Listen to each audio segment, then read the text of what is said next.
Hallelujah, hallelujah, glory to Jesus. Baba, tunakubariki kwa ajili ya majira mazuri ambayo umetupa. Asante Bwana kwa ajili ya kulihudumia kanisa lako wangu namna hii. Bwana, tunarudisha sifa na utukufu katika kiti chako. Asante Bwana kwa ajili ya kila sikio ambalo liko tayari kusikia kutoka kwako. Bwana, ninaomba kila mmoja Mungu akapokee neema ya kusikia neno lako linalohuisha moyo, ya kusikia neno lako linaloponya, ya kusikia neno lako linaloinua. Na Bwana, tunapotoka hapa siku hii leo, tukatoke tukiwa ni watu wengine katika jina la Yesu aliye hai. Ninaamini ya kwamba Bwana uko mgeuko usiokuwa wa kawaida kupitia nguvu za Roho Mtakatifu katikati yetu. Nasi tunakushukuru tukikuinulia shukrani zetu katika jina la Baba, jina la Mwana na Roho Mtakatifu. Nisaidie kumwadhimisha Bwana katika jina la Yesu aliye hai. Haleluya, haleluya. Mungu awabariki sana watumishi wazuri wa Mungu. Naomba tuwapigie makofi wapigaji na waimbaji wazuri ambao Bwana ametubariki katika hema hii. Haitoshi kwa ajili ya watumishi wazuri wa Mungu katika jina la Yesu. Katika jina la Yesu Kristo aliye hai.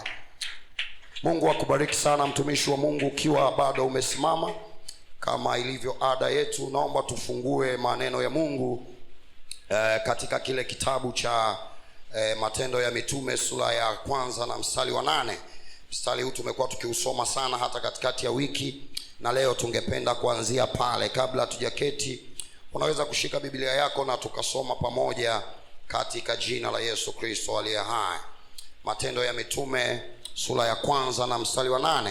Anasema, lakini mtapokea nguvu akiisha kuajilia juu yenu Roho Mtakatifu, nanyi mtakuwa mashahidi wangu katika Yerusalemu na katika Uyahudi wote na Samaria hata mwisho wa nchi. Sema hata mwisho wa nchi. Sema tena katika ushindi, hata mwisho wa nchi. Na tumshangilie Bwana katika jina la Yesu aliye hai. Unaweza kuchukua nafasi yako sasa ukaketi katika jina la Yesu aliye hai. Kwanza kabisa nitangulie kumshukuru Mungu wa mbinguni ambaye ametupa neema na ametukusanya sisi wote watoto wa hapa TTM kuwa pamoja katika ibada ya siku ya leo. Tumpigie Bwana Yesu makofi mazuri kwa kutulinda na kwa kutupa uzima katika jina la Yesu. Lakini jambo la pili, niweze kumshukuru baba wa nyumba hii na mama wa nyumba hii kwa jinsi wanavyotulea vizuri. Wapendwa watumishi wa Bwana, hatusemi kisiasa, tunasema kutoka moyoni katika jina la Yesu. Tunao wazazi wazuri na wanatulea vizuri, na tunawashukuru sana kwa kuendelea kutupa nafasi ya kumtumikia Mungu katika jina la Yesu aliye hai. Sema amen kwa Bwana. Basi leo tutakuwa tukiendelea kushirikishana neno la Bwana kama ilivyo mwendelezo wa masomo ambayo mchungaji amekuwa akiyazungumza au akitufundisha kwa habari ya Roho Mtakatifu na nguvu. Katika mwaka huu mzima tumekuwa na hiyo series. Lakini wakati kabla sijaendelea mbele sana, kuna jambo nalisikia moyoni kwa nguvu sana. Wapendwa, hiki kinachoendelea hapa hakipaswi kuishia hapa katika jina la Yesu aliye hai. Sijui kama unaona the extension of the glory, kutanua utukufu wa Bwana kwenda mahali pengine. Kinachoendelea kwenye kanisa letu mahali hapa hakipaswi kuishia hapa katika jina la Yesu aliye hai. Angalia Mungu jinsi alivyowabariki watumishi wa Mungu. Baraka hii tunaisambaza kwa mataifa yote katika jina la Yesu. Sema amen kwa Bwana. Basi moja kwa moja tutakwenda katika somo letu la leo, ambayo ni miongoni mwa segment ambazo ni tanzu tu au ni matawi kutoka katika kile ambacho baba amekuwa akitufundisha katika mwendelezo wa mafundisho ya Roho Mtakatifu. Na tunamshukuru Mungu kwa hii wiki nzima tumeanza mfululizo wa maombi yetu ya siku 30, na leo tukiwa katika siku ya 7. Tumpigie Bwana Yesu makofi. Na wapo watumishi wa Mungu wengine wanashangaa. Sikiliza nikwambie, mtumishi wa Bwana, Mkristo anayejitambua na aliyesimama kwenye nafasi yake anafurahia maombi kana kwamba ni wakati wa kubarikiwa. Lakini Mkristo ambaye bado analegalega, yani hajasimama kwenye nafasi, anaona maombi ni kipindi cha kushinda njaa. Tofauti kubwa sana iko kati ya watu wawili, na hata mapokeo yao, jinsi ambavyo watapokea kutoka kwa Bwana kuna tofautiana, kwa sababu mwingine anayatafsiri maombi kama majira ya kukaa na njaa, lakini mwingine anatafsiri maombi kama majira ya kubarikiwa. Na huyu mtu ambaye anatafsiri maombi kama majira ya kubarikiwa, utaona hata mkao wake utauona, hata bidii yake utaiona, hata vile anajiandaa utamuona. Sisemi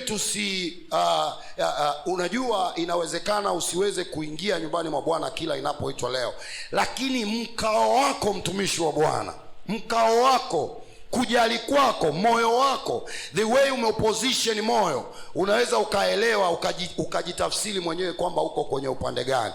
Ninakuombea katika jina la Yesu aliye hai, maombi yawe ni majira yako ya kubarikiwa katika jina la Yesu. Na sikiliza niwaambie watumishi wa Mungu, tunajifunza kwa habari ya Roho Mtakatifu, na hatuwezi tukaenda katika kile kina kinachotakiwa kama tutakuwa ni watu ambao tunatafsiri maombi kama kipindi cha kushinda na njaa. Lazima tuinuke na tusimame kwenye nafasi na mahali ambapo tutaweza kutafsiri majira ya kiungu ya kubarikiwa katika jina la Yesu Kristo. Sema amen, mtumishi wa Bwana. Kwa hiyo kwa sauti hii ninakuita katika jina la Yesu kwa upendo kuweza kuhudhuria hizi siku 30 ambazo baba yetu ametuwekea kwenye huu msimu wa katikati ya mwaka kabisa. This is very very good. Ni katikati ya mwaka ambapo tumeshatembea nusu ya mwaka. Manake tunahitaji nguvu nyingine na neema ya Bwana itakayotuchukua na kutumalizia mwaka katika jina la Yesu.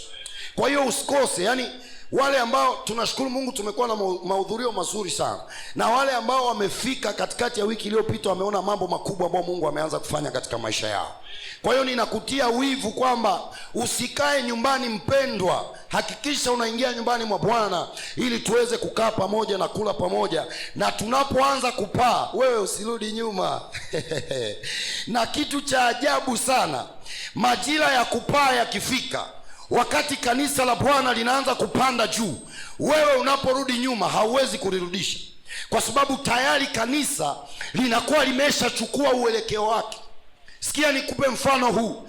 Inawezekana ukawa umelazimishwa safari na hukutakiwa kusafiri kwa hiari yako mwenyewe, ukasema mimi sitaki kusafiri.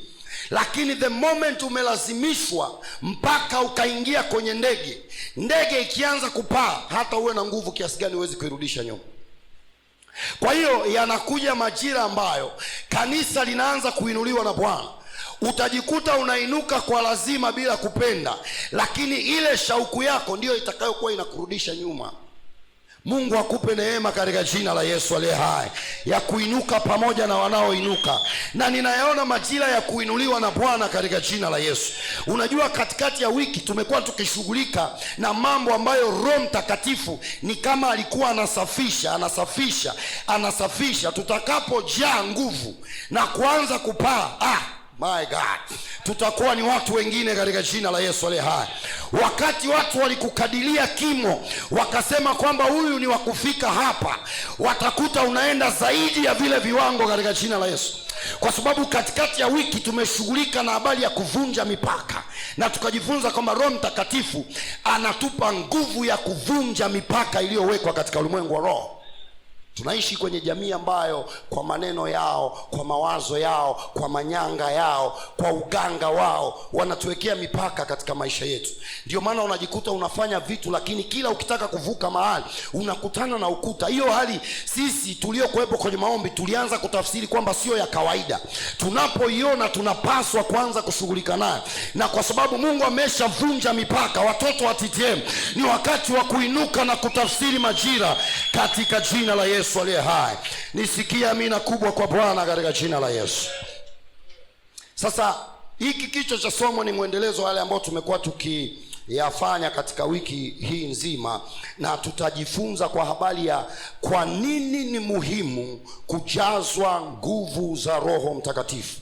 Kwa nini ni muhimu kujazwa nguvu za Roho Mtakatifu? Kama unaandika, unaweza kuandika hivyo na Mungu atakwenda kutusaidia katika jina la Yesu aliye hai. Nikimbie ili niweze kutafsiri muda wangu vizuri katika jina la Yesu aliye hai. Katika utangulizi wangu nimesema Katika utangulizi wa somo letu ni muhimu tuanze kuangalia maana ya maneno ambayo ni mzizi katika kichwa cha somo letu, na maneno hayo yako matatu. Neno la kwanza ni Roho Mtakatifu, na neno la pili ni nguvu, na neno la tatu ni kujaa. Sema kujaa, sema tena kujaa.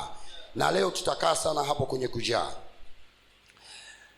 Roho Mtakatifu ni nani? Roho Mtakatifu ni nani?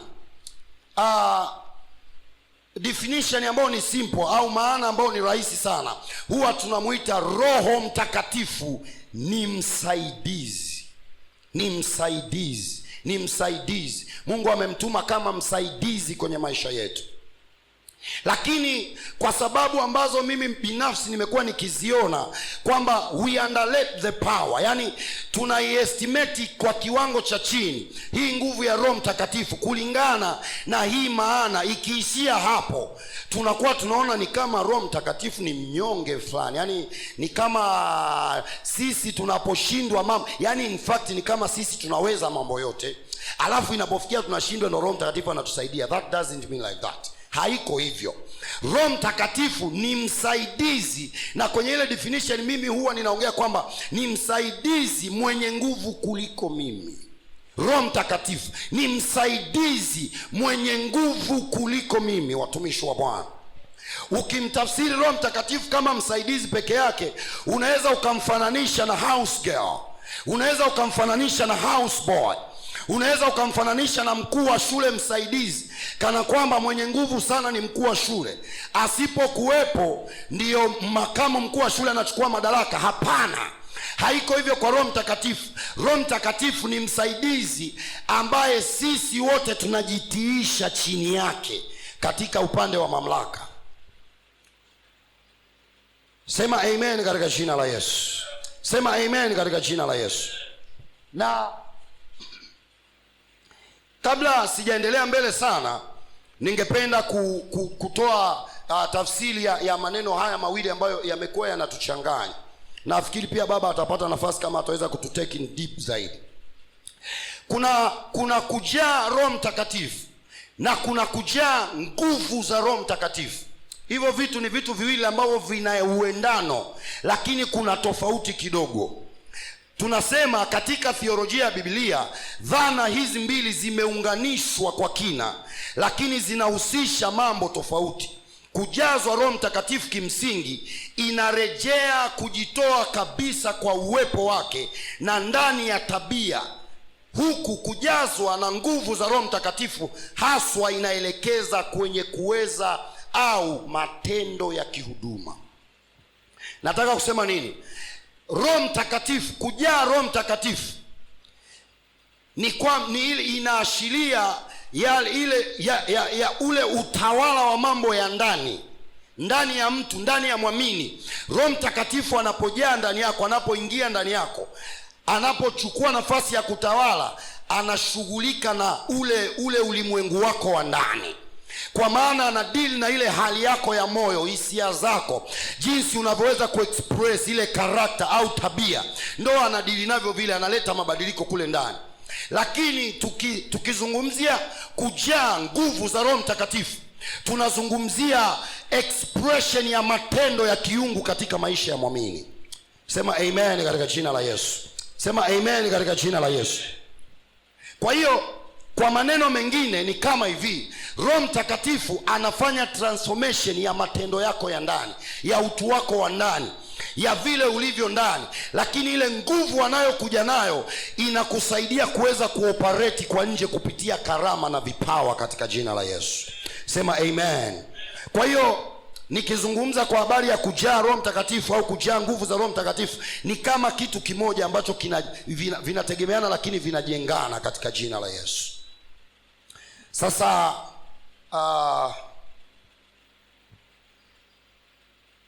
tunapoendelea tuangalie sasa kwamba neno nguvu, Roho Mtakatifu tumeshaangalia kwamba ni msaidizi tuliyepewa mwenye nguvu kuliko sisi. Lakini tunapozungumza kwa habari ya nguvu ni nini? Nadhani kwa wale ambao tumekwenda shule kidogo tumejifunza kwa habari ya power ability to do work, ni uwezo au uwezesho wa kufanya kazi. Nguvu ni nini? Nguvu ni uwezesho wa kutenda kazi, kwa mujibu wa definition ambayo nimeiweka, very simple, nadhani pia inaeleweka kwamba nguvu ni ule uwezesho wa kutenda kazi. Na mara nyingi watumishi wa Mungu, nguvu huwa haionekani. Nguvu ina tabia au ina karakta ya kuto kuonekana, lakini utendaji wake unaonekana. Kama unataka kujua kwamba ile eneo lina nguvu au halina, kwa mfano tukachukulia kitu kama umeme. Unaposikia hii sauti inayozungumza, kichwani kwako unaelewa kwamba hapa umeme upo, si ndio watumishi wa Bwana? Si ndio watumishi wa Bwana? Ikitokea ninazungumza umeme ukakatika, utaanza kunisikia kwa utofauti. Utagundua kwamba huu umeme jamani umekatika. Hata kama kuna mtu alikuwa anapita pale nje, atajua kwamba umeme umekatika hapo ndani.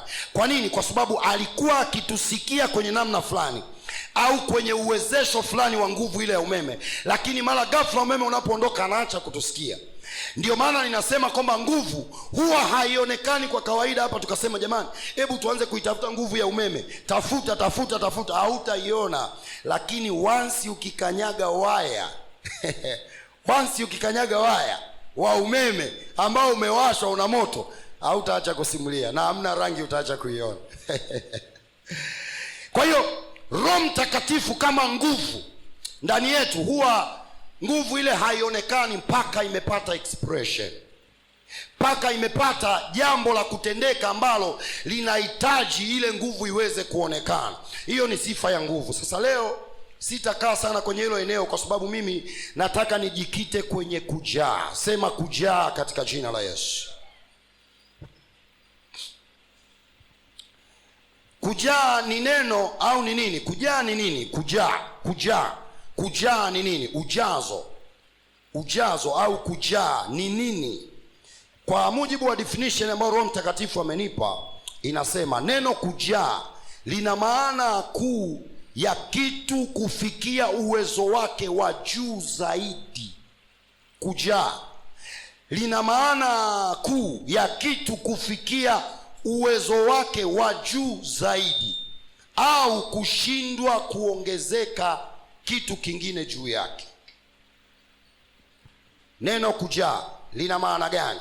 Lina maana kuu ya kitu kufikia uwezo wake wa juu zaidi na kushindwa kuongezeka kitu kingine juu yake. Yaani maana yake ni kwamba ni ile hali kwamba kama ni maji yamefika juu, usawa wa juu, yameoccupy kile chombo chote ambacho kimewekwa pale kwa ajili ya kuwekea maji, kiasi kwamba hauwezi kuongeza maji mengine juu yake.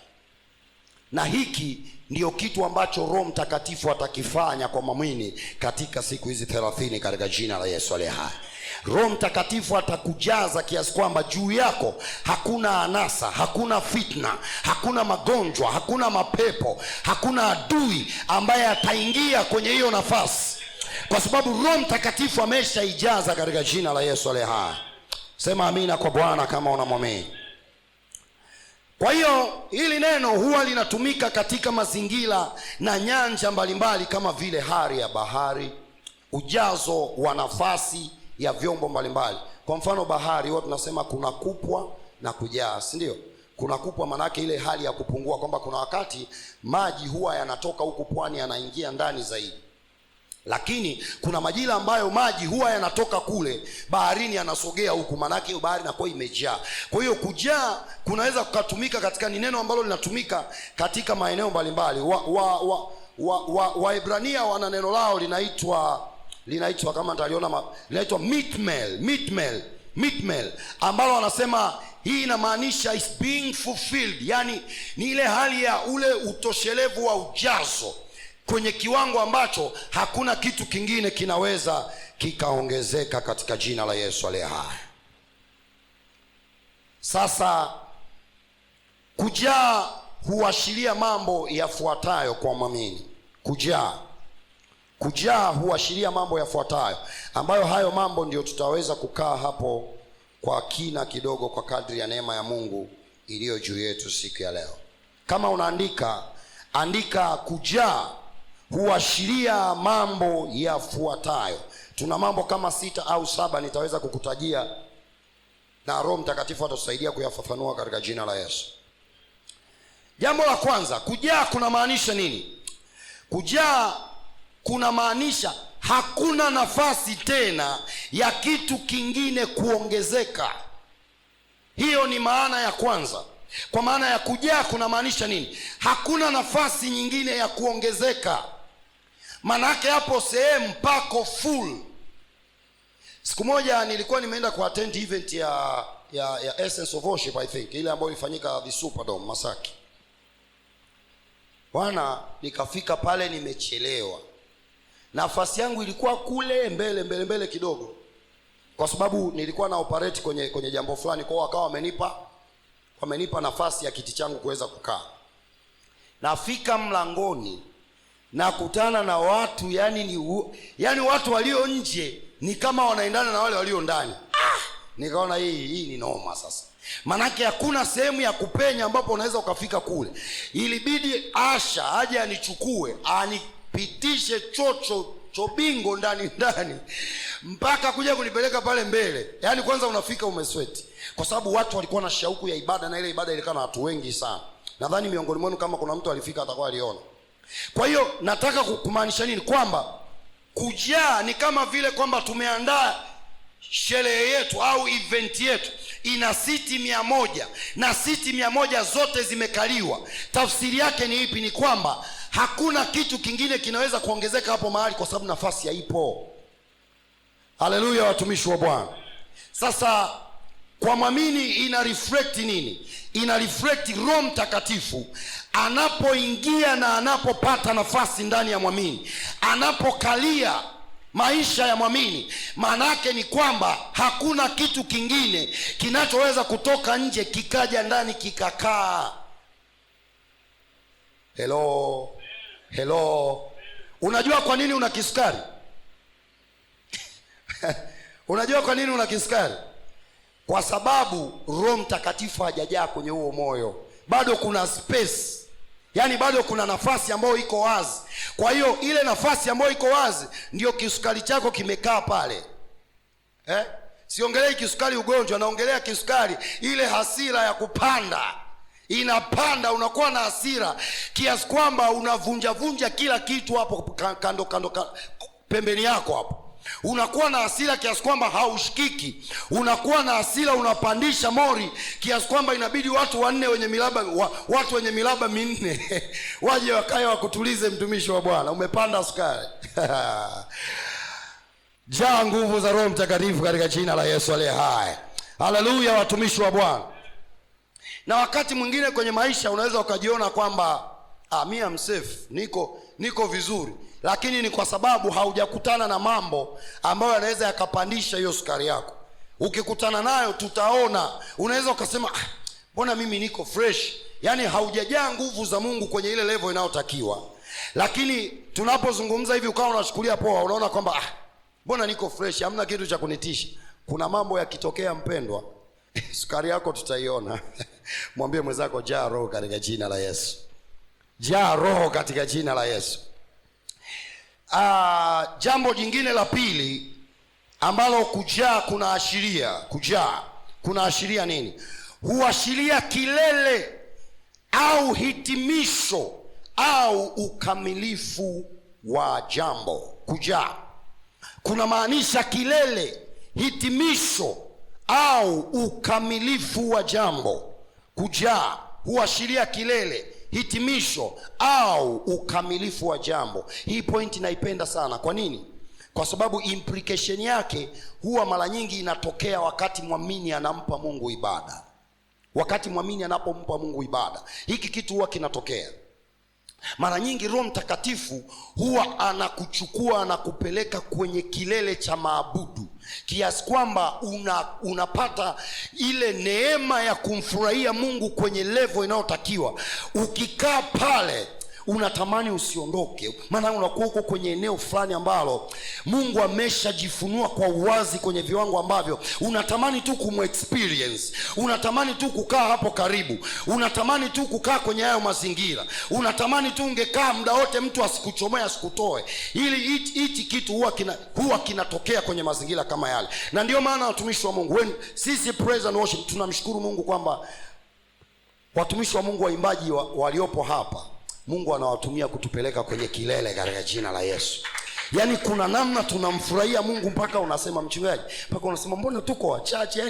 Yaani mbona tuko wachache? Yaani tulipaswa kuwa wengi tumfurahie Mungu. Wapendwa, nataka niwaambie ukweli, ibada kama hizi haziko kila sehemu.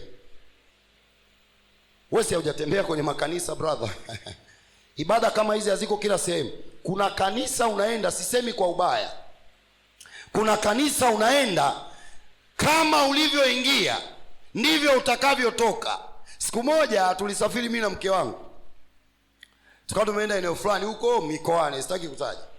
Sasa bwana, ndugu yetu mmoja alikuwa anafunga ndoa, na wakati anafunga ndoa alikuwa anafunga kwenye dhehebu ambalo si madhehebu yetu tuliyoyazoea. Sasa inatulazimu kwenda kanisani, na kweli sisi tukajiingia huyo tata fika kanisani. Tukafika wakatukalisha mbele kabisa. Oh my God. Unajua ile wenzako wanafanya hivi, wewe kwanza unasikilizia, unaangalia.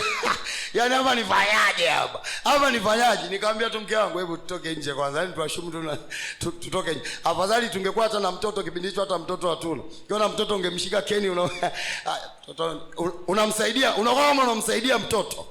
Lakini yani uko pale hamna kitu una sense. Yaani watu wanaendelea na ibada lakini hakuna kitu unakiona, hakuna kitu cha ziada unasikia. Nyimbo zinaimbwa, yani unaona ni kama tu ile yani haitofautiani na hiyo. Kwa nini? Kwa sababu haina mguso, haina impact, haijavuviwa neema ya Mungu ambayo inawezesha. Mungu ametupa kanisa zuri, waimbaji waliovuviwa neema ya Mungu, kiasi kwamba wanapomtumikia Bwana na wapigaji, unaona udhihirisho wa nguvu wazi wazi. Miongoni mwa kitu kigumu sana mchungaji kuondoka nacho hapa kanisani ni kuondoka bila kuvuja jasho. Sio kwa sababu hatuna AC, ila unaweza ukaja mstaarabu kama mimi leo, umenyonga tai, ukasema leo niko kiafsa, kwa hiyo Budo akipiga zile pambio zake nitakuwa nikipiga tu sijawahi. Lakini roho akishuka unaanza kujifikiria nguo ni nini, tai ni nini, suti ni nini, kiatu ni nini. Utajikuta tu uko hapo chini na kilele cha utukufu wa Mungu kimefikiwa katika jina la Yesu aliye hai. Sema amen kwa Bwana. Na ndani ya hizi siku 30 tulizo nazo, tunataka watu wagonge pale, yani wafike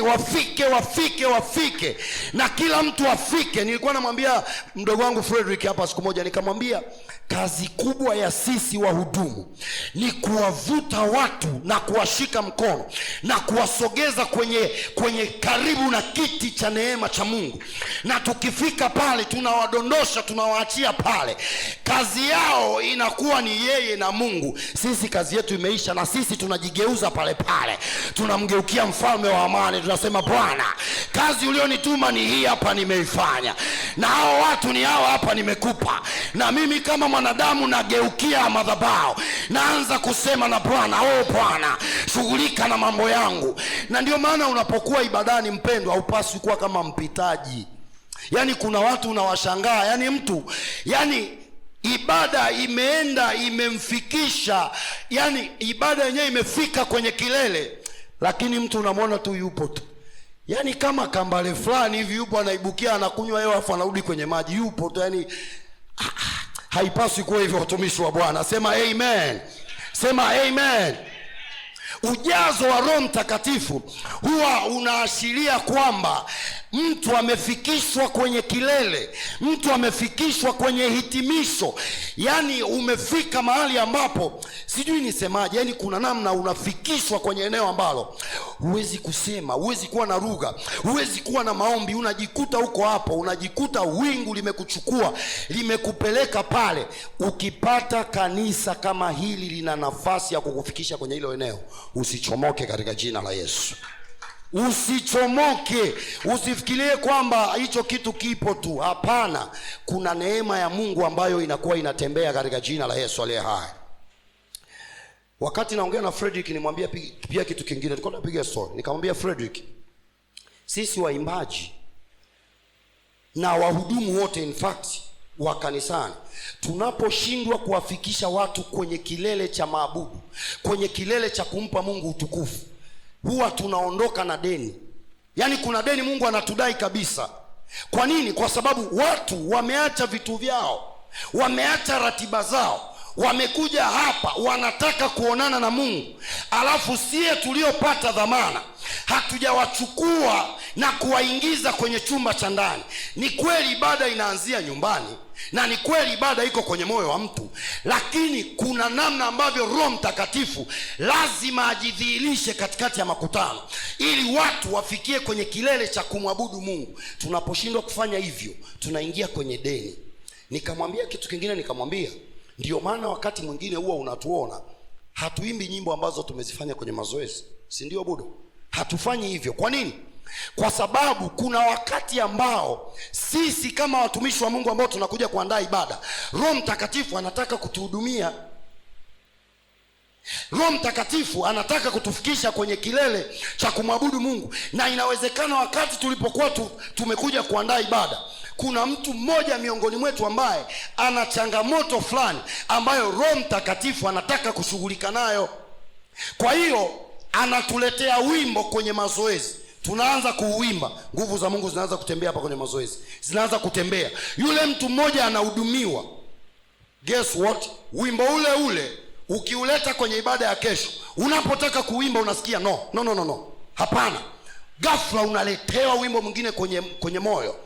Once you sing that song, nini kinatokea? Utaanza kuona neema ya Mungu inaanza kutembea, nguvu za Bwana zinaanza kufurika, uwepo wa Bwana unaanza kutembea, na watu wanavutwa na Roho Mtakatifu na wanaingizwa kwenye kilele cha kumwabudu Bwana katika jina la Yesu. Sema amen kwa Bwana. Ndio maana ni muhimu sana sisi viongozi na watu ambao Mungu ametupa neema kusimama mbele ya kusanyiko la Bwana kuwa active na kuwa na uwezo wa kumsikia Roho Mtakatifu anataka nini kwa majira hayo. Roho Mtakatifu sio wa kipolo, watumishi wa Bwana. Roho Mtakatifu ni wa vitu fresh. Roho Mtakatifu ana sound kama mbingu zinavyo sound kwenye wakati huo.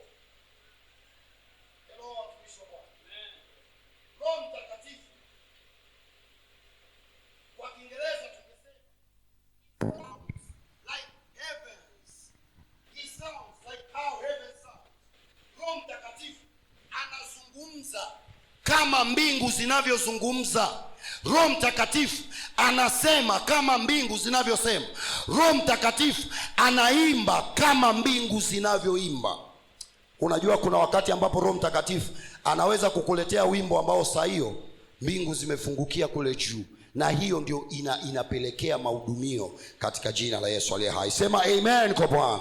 Sema amina watumishi wa Mungu. Kwa hiyo kwenye eneo hili ni muhimu, na ndio maana kanisani in fact hatupaswi kuwa na wahudumu ambao hawajajaa Roho Mtakatifu kabisa. Mimi nakumbuka kwenye makanisa ambao tumekulia sisi, ambao tuliwakuta baba zetu zamani wakiimba vitu vinaitwa koteti kule Mbeya. Kuna kitu inaitwa koteti ile wanaimba live afu wanapiga aisee, nguvu ya Mungu ilikuwa inatembea mpaka unasema. Mimi nakumbuka katika makuzi yangu, in fact wakati mimi nimezaliwa, mzee wangu, baba yangu mzazi, alikuwa ndio ameachana na mambo ya waganga. Ameachana mambo kwa sababu dada yangu mimi amenizidi umri sana, karibia miaka 5 au 6 wa kwanza. Baada ya hapo mama akawa anakimbizana huko kwa wale watu wale wapiga manyanga, anatafuta nafasi ya mtoto mwingine, akawa anakosa. Akaja akapata mtoto, huyo mtoto wa kiume akaja akafariki akiwa tu na miezi michache. Baadaye wakati amesubmit kwa Mungu kwamba ameokoka sasa, mimi nimeachana na hayo mambo, ndo the moment mimi nimezaliwa nilipata hiyo neema, na leo ni birthday yangu na mtukuza, yani leo ndo nakumbuka sasa hivi hapa kwamba leo ndo siku yangu ya kuzaliwa. Lakini kwa neema ya Mungu ile kile kipindi wakati ninakuwa, niliziona zama ambazo wazazi wetu walikuwa wakiimba, hawana chombo chochote cha mziki unachokijua, lakini kulikuwa na mtembeo wa neema ya Mungu usiokuwa wa kawaida kwenye kanisa, kiasi kwamba ninakumbuka one of the days ilikuwa mtu anafika kanisani, anataka kuingia mlangoni, anaanguka. Umeshawahi kuona kitu kama hicho?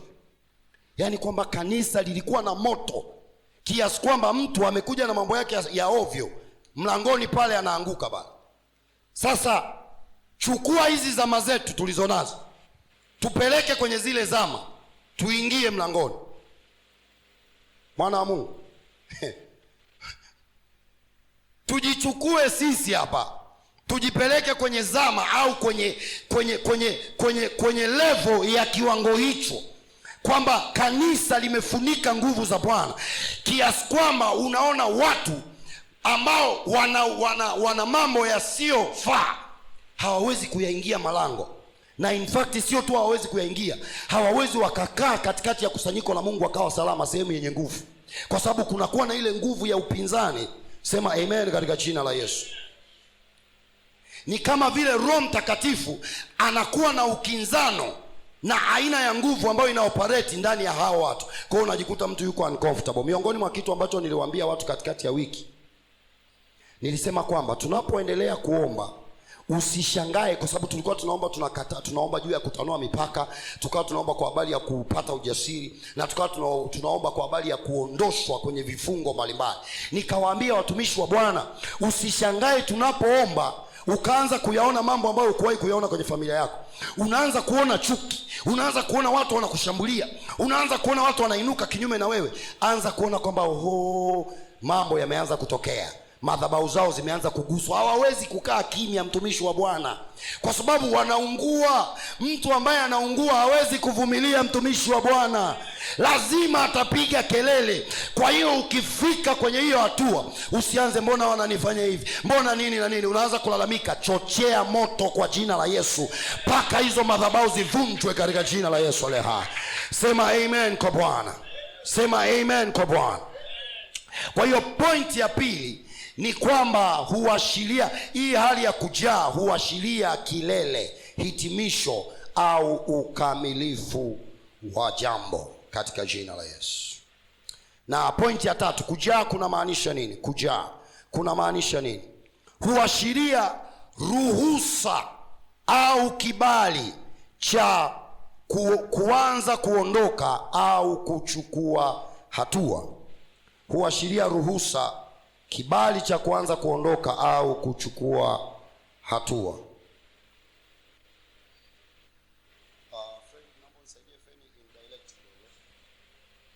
So hii pointi ya tatu kwamba huashiria ruhusa na kibali cha kuanza kuondoka au kuchukua hatua, ina maana gani?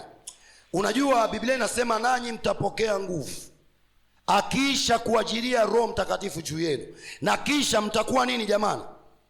Mtakuwa nini? Kuna matendo kama matatu yanatokea kwenye huu mstari, labda kama usipousoma vizuri. Hebu turudi tena pale tuangalie, afu nitafsiri kitu ambacho Roho Mtakatifu anakizungumza pale. Angalia, kuna mambo matatu yanatokea pale. Jambo la kwanza ni kupokea nguvu. Kupokea nguvu ndio jambo la kwanza, ambapo Kristo wakati anatoka aliwaambia wanafunzi, msitoke humu, kaeni hapa kwanza. Kwa nini? Kwa sababu alijua hawa watu wasipokuwa na nguvu hawezi kuathiri ulimwengu. Wasipokuwa na nguvu watakuwa na uoga kama Petro waliokuwa nao wakati anamkana Yesu. Lakini once wakipokea nguvu jamaa alisimama mbele ya baraza akamwambia hivi, yani nilikuwa naongea sijui ni lini, nikasema hivi, Petro hakusimama mbele ya watu wa mtaani, alisimama mbele ya wakuu. Paulo alisimama mbele ya baraza, yani maana yake mbele ya watu wakuu. Na unajua akawaambia statement gani? Akamwambia hivi, Petro anamwambia hivi, tuwasikilize ninyi au tumsikilize Mungu? Angalia huyo mtu kwanza akisema hivyo, unaanza kusema oho, hivi nani yuko nyuma ya huyu jamaa? Mbona ujasiri wake sio wa kawaida? Kuna nini? Siku moja wakati tuko Kimara hapa, tunapanda mwendokasi wa Mloganzila. Huko ni mwendokasi kuna vituko sana. Sasa mwendokasi wa Mloganzila huwa kwa kweli huwa una tabia ya kuchelewa sana. Yaani dereva anaweza kaa yuko huko anapiga zake story, gari imejaa na hakuna sehemu ya mtu kuingia, ila huwa tunabananishwa humo mpaka kiwango fulani ambacho kwa kweli inafika wakati watu wamekeleka. Sasa siku moja tumepanda, tuko kwenye basi, yaani watu wanaingia mlango wa ufungi. Aliinuka mzee mmoja kwanza na sauti, nikasema mzee alishaikuwa askari wale wa zamani nini, na ni pande la mtu, yaani unajua ni pande la mtu, yaani ni mtu kweli, yaani yeye mwenyewe ukimwangalia usoni anatisha. Sasa alivyobweka vile au foka vile, watu tukashangaa, yaani mtu unaangalia unasema huyu jamaa anaweza kata ni mtu wa usalama, au anaweza kata ni mtu fulani. Umeona kwa nini? Kwa sababu jinsi alivyoinuka kwa ujasiri na kukemea, yaani mpaka wote mnakaa mnabaki mnasema Kwa hiyo unajua, usipokuwa na nguvu unaweza ukawa kama mbwa koko. Mbwa koko tabia yake iko hivi, anakuja hapo anajificha nyuma ya mwenye mbwa, anakuja ajificha nyuma ya mwenye mbwa. Lakini ukipata kitu kama German Shepherd kubwa hivi, mbwa limepanda usawa huu, huyo anafuata adui moja kwa moja kwenye miguu. Yaani tunatakiwa tujae nguvu za Bwana, tusibweke kama mbwa koko watumishi wa Bwana, tuwe kama German Shepherd, kwamba ukimwona adui ni moja kwa moja unashambulia katika jina la Yesu aliye hai. Sema amen kwa Bwana. Sasa huo ujasiri huo aliyokuwa nao Petro ndio ujasiri ambao tunautaka katika jina la Yesu, ambao nimeusort kwenye pointi ya 3 kwamba huashiria ruhusa au kibali cha kuanza kuondoka. Sasa nataka niendelee kusoma pale mstari wa 8. Anasema lakini mtapokea nguvu, jambo la kwanza. La pili, akiisha kuwajilia Roho Mtakatifu. La tatu, nanyi mtakuwa mashahidi wangu. Wapi mtakuwa mashahidi wangu? Wapi? Kuanzia Yerusalemu. Wapi? Yuda. Wapi? Samaria. Wapi pengine? Mwisho wa nchi. Ndio maana nikasema pointi yangu ya 3, kujaa huwa kunaashiria ruhusa ya kuondoka. Nataka nikwambie, wakati Kristo anawaambia wanafunzi wake kwamba msiondoke humu, hiyo kilikuwa ni kifungo hicho, kawafunga msitoke pale. Lakini kibali au ufunguo ulikuwa ni upi? Baada ya kujaa. Walipojaa anawaambiaje? Mtakuwa mashahidi wangu. Wapi? Yerusalemu, Yuda, Samaria, hata mwisho wa nchi. Hiyo maana yake sasa mmejaa, mnaweza kuondoka. You can go. Manake hata Kristo ana confidence kwamba watu sasa they are ready to attack the world. Mungu ameliinua kanisa la TTM kwenye majira haya kuuvamia ulimwengu na kuleta matokeo katika jina la Yesu. Sijui kama unaelewa kinachoendelea, kwa sababu kuna watu ambao huwa wanatishwa na idadi. Hao watu ni watu waoga sana. Nakumbuka one of the stories kwenye Biblia, I don't know kama nitarecall vizuri, lakini ni kama Israeli walikuwa wanaenda kwenye mapigano. Mungu akaangalia lile jeshi, akaona hawa vichwa vyao wakishinda wataona ni kwa sababu wako wengi. Akaanza kutoa masharti ya kuwapunguza. Wakienda kwenye maji, watakao kunywa maji wameinama, wengine sijui wamesimama, akaanza kupunguza. Wameenda watu wachache na wamerudi na ushindi katika jina la Yesu. Sasa iko hivi, katikati ya kusanyiko la Mungu kuna watu wao wanatishwa na idadi. Yaani anaangalia sema mbona tuko wachache? Hapana, haihusiani na uchache, inahusiana na kiwango cha nguvu. Unapotaka kuathiri ulimwengu, inahusiana na kiwango cha nguvu. Wapendwa, the very filled person, yani yule mtu mmoja aliyejaa nguvu za Mungu, anayo neema, anaweza kutransform ulimwengu wote. Unaelewa kwamba hii nchi ya Tanzania imetokea kwa sababu ya wazo la mtu mmoja?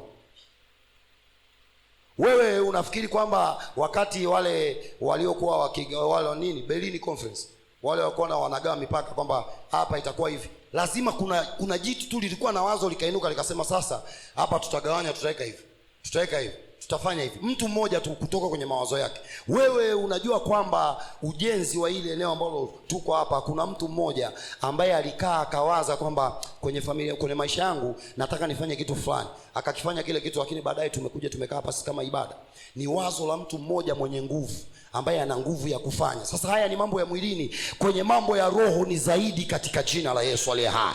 Kwa hiyo we just need, tunahitaji tu mtu mmoja ambaye ana nguvu, na hii idadi ambayo iko hapa, we can fill the world. Tunaweza kuathiri ulimwengu na tunaweza kuujaza katika jina la Yesu aliye hai. Tunaweza kumletea Mungu matunda. Kwa nini? Kwa sababu tayari tumejaa, na kujaa kunaashiria kibali cha kwamba ondoka sasa. Unajua hata kama ukiwa umeita gari unapakia mizigo, gari likijaa maana yake ni ruhusa ya kwenda, si ndio watumishi wa Bwana? Sasa tunapojaa nguvu za Roho Mtakatifu tunapokea kibali cha kwanza kuondoka. Do you know what? Hakuna biashara itashindikana kwenye mikono yako. Do you know what? Hakuna kazi utakayoomba barua yako itawekwa pending kiasi kwamba inapigwa vumbi, inasahaulika, na baadaye inakuja kufungiwa maandazi na vibama na bagia. Haiwezekani. Maombi ya mtakatifu yanaenda kuhamisha bahasha iliyowekwa chini na kuja juu kwa kibali cha Mungu, kwa ujazo wa nguvu. Ukijaa nguvu hakuna kinachoshindikana. Mpendwa, ni kwamba tumeiandaleti hii power, hii nguvu tumeiandaleti. Kanisa la Mungu linatembea kwenye majira ambayo the power of the Holy Spirit is underrated. Yaani kanisa kama kanisa lenyewe pia lina watu ambao wasioamini katika hiyo nguvu. Unaona kitu kilivyo cha ajabu wapendwa? Yaani ndani kanisani we have people ambao hawaamini utendaji wa Mungu, kiasi kwamba yanapotokea matendo ya kiungu hawawezi kutafsiri kwamba huyu ni Mungu. Wanaanza kuchanganyikiwa, au mchungaji kashaenda na nilii sehemu fulani ni why? Yaani kwa nini usiamini? Umeona mambo ambayo anayafanya Mungu? Hatumpi Mungu utukufu, tunampa adui utukufu. Yaani leo shetani amekuwa ni maarufu, anataka kujiinua hata kwenye mambo ya Mungu. Yaani kwamba mambo ya Mungu yakitendeka hatuwezi kuyatafsiri kwamba hili jambo linatokana na hekima ya Mungu, na hii ni kwa sababu ya standard ndogo ya ujazo, kwamba maji yako kwenye miguu, kwenye usawa wa vidole. Huwezi kutafsiri mambo ya Mungu mpendwa. Kila kitu kitafanyika chenye udhihirisho wa nguvu za Mungu, sema hao ni Freemason, na in fact hiyo ni dhambi kubwa sana mno. Ni afadhali usiseme kitu, lakini once matendo ya Mungu yameonekana na kutembea, alafu unampa adui utukufu, hiyo that's not. Kwa hiyo point ya 3 huashiria ruhusa au kibali, kujaa. Na tunapoendelea kujifunza watumishi wa Mungu, pia tunaendelea kutengeneza kiu ndani yako. Mafundisho haya yanayoendelea, including ambao baba amekuwa akitufundisha, amekuwa anatengeneza shauku. Yatakapofika majira tunaanza kuogelea hapa, ni passion yangu ya ndani kabisa kwamba kila mmoja awe miongoni mwa watu ambao atatanua mbawa na kuogelea kwenye huo uwepo, katika jina la Yesu aliye hai. Nataka niwaambie kitu cha kushangaza. Mimi kuna kitu kinanishangaza sana nikisoma Matendo ya Mitume. Imagine hawa jamaa, sijui hata walikuwa wangapi pale wakati wanajazwa, sikumbuki idadi, lakini imagine ule wokovu umetufikia mpaka sisi leo. Yaani kizazi hiki leo ni kwa sababu ya wale wamba ambao walijazwa pale. Yaani idadi yao sijui hata ilikuwa ni ngapi, 120. Baba anakumbusha watu 120. Leo Afrika nzima wokovu umetufikia. Wazee wetu kama wale wakina Reinhard Bonnke, ukienda YouTube, nenda kaangalia YouTube pale, angalia Reinhard Bonnke mikutano yake Nigeria, watu milioni ngapi sio wako kwenye uwanja, mzee anapasua. Leo hii kizazi chetu hiki, hii neema tunaoipata ni kwa sababu ya wanafunzi ambao Biblia inasemaje? Baada ya kujaa wakawa mashahidi. Shahidi maana yake ni mtu anayesimama badala ya. Maana yake wale jamaa walikuwa na uwezo wa kusimama badala ya Kristo, na kusimama kwao kuliathiri kile kizazi. Na sisi hiki kizazi chetu sijui hata ni changapi kutoka ile miaka yao. Wapendwa, hii nguvu ni ya ajabu katika jina la Yesu aliye hai. Ukiichukulia poa hautaona kitu chochote, lakini the moment ukaanza kuichukulia hii nguvu kwenye level nyingine, I say mambo utakaoyaona ni ya ajabu. Tuliomba hapa, niliwaambia kitu kizuri. Nikawaambia hivi, maombi ndiyo silaha pekee unayoweza ukaiagiza mpaka kwenye ulimwengu, yani mpaka kwenye wakati ujao, ikaenda kubadilisha mambo ya miaka 10, ya vizazi 10, ya vizazi 20 vijavyo. Prayer, maombi oh my God.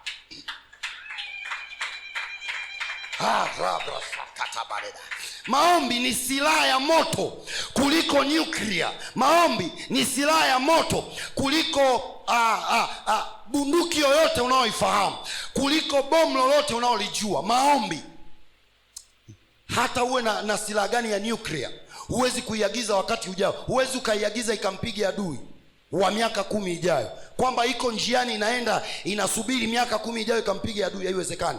But prayer can. Maombi yana uwezo, maombi yana hiyo mamlaka, na maombi yaliyojaa nguvu yana uwezo wa kwenda. Na ndiyo maana anasemaje, nisikilize nikwambie, mtumishi wa Bwana Paulo anakiona kitu kizuri sana kwa Timotheo. Anamwambia Timotheo, anamfurahia kwa sababu anasema hivi, roho njema anayoiona ndani ya Timotheo, kwanza aliona kwa bibi yake anaitwa Loisi, na baadaye akaiona kwa mama yake, na sasa anaiona kwa Timotheo. Angalia, hicho kitu kizuri ambacho kilikuwepo ndani ya bibi yake Loisi kiliweza kutembea kwa mama yake na kikaja kikatembea kwa Timotheo. Nataka nikwambie, unapokuwa na nguvu unaweza kuathiri vizazi vyako 4 vijavyo. Watoto wako na watoto wa watoto wako na watoto wa watoto wa watoto wako watakula mema ya nchi katika jina la Yesu aliye hai. Katika jina la Yesu aliye hai. Unaweza ukaona ni kwa jinsi gani maombi yana power, yana nguvu, na ni kwa jinsi gani Roho Mtakatifu ana nguvu. Kwa hiyo nguvu tukiipokea sio ya kawaida, sio ya kinyonge, sio ya mambo madogo, ni ya mambo makubwa. Ni ya mambo makubwa. Hebu sema mambo makubwa. Sema tena mambo makubwa. Shida yako wewe unajua ni nini? Nataka nikwambie. Unajua shida yako ni nini? Hujaamua kutanua ufahamu wako ukayaona mambo makubwa kana kwamba ni madogo. Ndiyo tofauti ambayo inakuwepo kati ya mtu ambaye ameamua kutanua ufahamu na yule ambaye ameamua kuwekea ufahamu wake chini. Niliwapa mfano katikati ya wiki nikasema, imagine yale majamaa ya Marekani, shirika la anga la Marekani NASA. Imagine kwenye hii project yao mwisho inaitwa Artemis 2. Jamaa wameumba chombo, wameunda chombo ambacho kimeondoka duniani, kikaondoka kwenye anga la dunia, kikaenda kwenye mwezi na kikauzunguka mwezi nyuma, afu kikarudi duniani. Na katika kurudi kwake sio eti kimerudi kinadondoka popote, kimeelekezwa kwamba utashukia North Carolina kwenye bahari, utashukia hapa, na pale jamaa wameandaa mameli ya kivita na nini kwa ajili ya kupokea kile chombo. Chombo kimeenda, kimefika, kimezunguka, watu wako duniani wanaoperate mawasiliano mwezini. This is amazing. Kuna uwezo wa namna hiyo Mungu ameweka ndani ya wanadamu. Alafu wewe ofisi yako tu, hiyo duka ambalo liko hapo na nili linakushinda hapo kimala mwisho. Unaishiwa mawazo, wewe mwenyewe unateseka na mdada wa dukani, unamwambia wewe unanifanyia nini? Mpaka mimi nashindwa nifanye nini sasa? Sasa wewe ndio mwenye kitu, afu tena unashindwa ufanye nini? Receive power in the name of Jesus. Pokea nguvu ya Bwana ya kuwaza vitu nje ya mipaka, ya kuwaza vitu nje ya mfumo, katika jina la Yesu aliye hai. Sema amen kwa Bwana. I wish somebody would not underrate this power. Ninatamani mtu asiichukulie poa nguvu ya Roho Mtakatifu.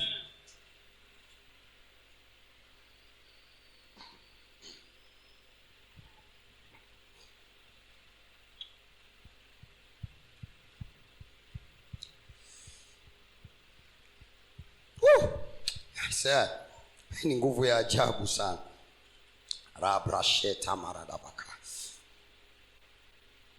Kujaa huashiria nini tena? Huashiria kumalizika kwa jambo. Kujaa huashiria kumalizika kwa jambo. Kujaa huashiria kumalizika kwa jambo. You know what? Roho Mtakatifu anapokuja ndani yetu, anapojaa, inaashiria hivi, magonjwa yako yote yamekwisha. Inaashiria hivi, udhaifu wako wote umekwisha. Inaashiria hivi, madeni yako yote yamekwisha. Inaashiria hivi, shida yako ulionayo imekwisha. Roho Mtakatifu ni mwamba wa kumaliza mambo kwenye maisha yako. Kutana na nguvu ya Roho Mtakatifu. Yani I wish, yani unajua hii Dar es Salaam hii ni ajabu sana. Kila sehemu ukiona nguzo ya umeme unakuta wameandika kutana na mganga sijui fulani kutoka sijui sehemu gani huko. Mnapataje? Mnapajua wenyewe. Yani na I wish tumpeleke Bwana sokoni kiasi kwamba tukabadili yale maneno, tuwaambie kutana na nguvu ya Roho Mtakatifu aliye hai. That's power. Hiyo ni nguvu ambayo yani haihitaji. Jana nimepokea message moja, mimi nimekereka mimi jana. Pokea message moja eti jana eti afu imeingia kwenye line ya mke wangu, nikasema jamani, ningemuona physical huyu. Eti ameandikaje? Shemeji usijali, yule mganga aliyenisaidia mimi anapatikana kwa namba hii. Hiyo message ipo, nikiona simu ya mke wangu naonesha baada ya ibada. Kwanza nikaangalia, yani kuna wakati nimeyumba kidogo. Shemeji, si mke wangu alikuwa anawasiliana na nani? Mdogo wangu gani huyu au kaka yangu gani? Nikagundua ni yale manamba ya kitapeli, mambo ya ajabu ajabu. Sasa angalia namna ambavyo dunia ina hekima kwenye kusambaza mambo yao ya hovyo hovyo. Angalia wanavyoyauza. Yani umekaa tu unapokea ka message, lakini sisi wapendwa tuna zile message 20,000 you can't even send to a friend. Mungu anakupenda, pokea nguvu za Bwana. Yani tunakuwa na message mpaka zinaisha muda wake. Kifurushi kimeisha, unatumiwa na Voda, dakika zako zilikuwa 50, message 3,000 zimeisha. Zikiisha sana umezitumia, sweetie, leo lilala umegeukia upande gani? Aise, vipi leo umekohoa mara ngapi? Ila vijana mna moyo. Vijana mna moyo sana. Yani kama uko kwenye hicho kipindi, haleluya. Wapo mchungaji, umeona? Umeona watu wako.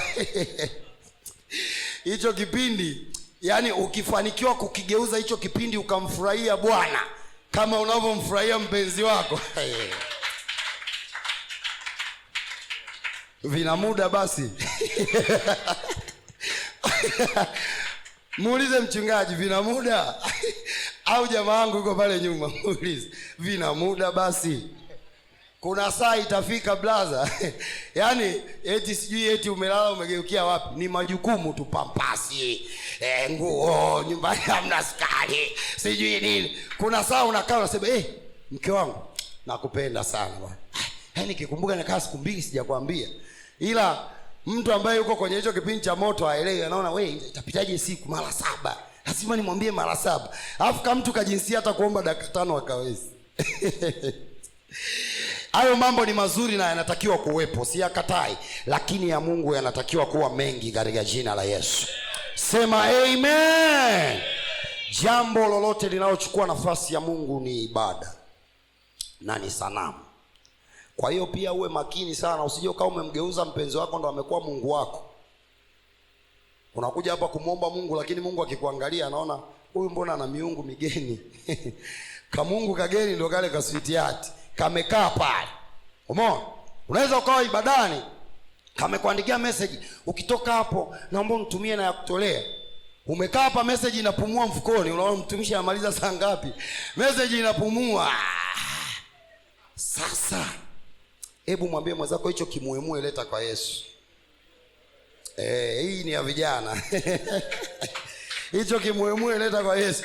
Ukikileta kwa Yesu, ukakileta kwa Roho Mtakatifu, akajaa ndani yako, ukawa na hisia naye kiwango kile, Aisee, maisha yako ni ya tofauti sana, mtumishi wa Bwana. In fact, nataka niwaambie kwamba tunaishi kwenye ulimwengu ambao hauna huruma kabisa na maisha ya waamini. Once you create a chance, you are finished. Umeisha. Adui hana hata dakika mbili za kukufikiria eti uzuri wa sura yako wewe, au uzuri wa mambo yako wewe, au mafanikio yako wewe. Angalia, Biblia inasemaje? Mungu anakutana na adui akiwa ametoka kuzunguka. Mungu anamwambia hivi, umemwona mtumishi wangu Ayubu? Ujue I'm so happy in a way ambayo yani Ayubu lilikuwa jamaa fulani ambalo yani Mungu amekaa mbinguni anajivunia, yani kwamba nina mwamba fulani yuko pale katika nchi ya Usi. Jamaa fulani nimemweka pale. Katikati ya wiki wakati tunaomba tulisema tunataka tuombe neema ya ukuu. Wangapi tulikuwepo? Neema ya ukuu, neema ya ukuu. Nikawaambia Ayubu alikuwa ni mtu mkuu katika nchi ya Usi. Alikuwa ni mtu mkuu. Imagine utajiri wake yule jamaa. Na nikasema hivi, kwenye maisha yetu lazima tuzalishe watu wakuu kwenye familia zetu jamani. Yani familia zetu ziwe ni familia ambazo pia zitatajwa kwenye ofisi zao, zitatajwa kwenye malango yao. Angalia, Mungu analifurahia Ayubu, anamwambia adui shetani, yes, umemwona mtumishi wangu Ayubu? Umeona? Hivi unajua Mungu hawezi kujivunia wewe mpaka amekuwa na ujasiri akikutazama.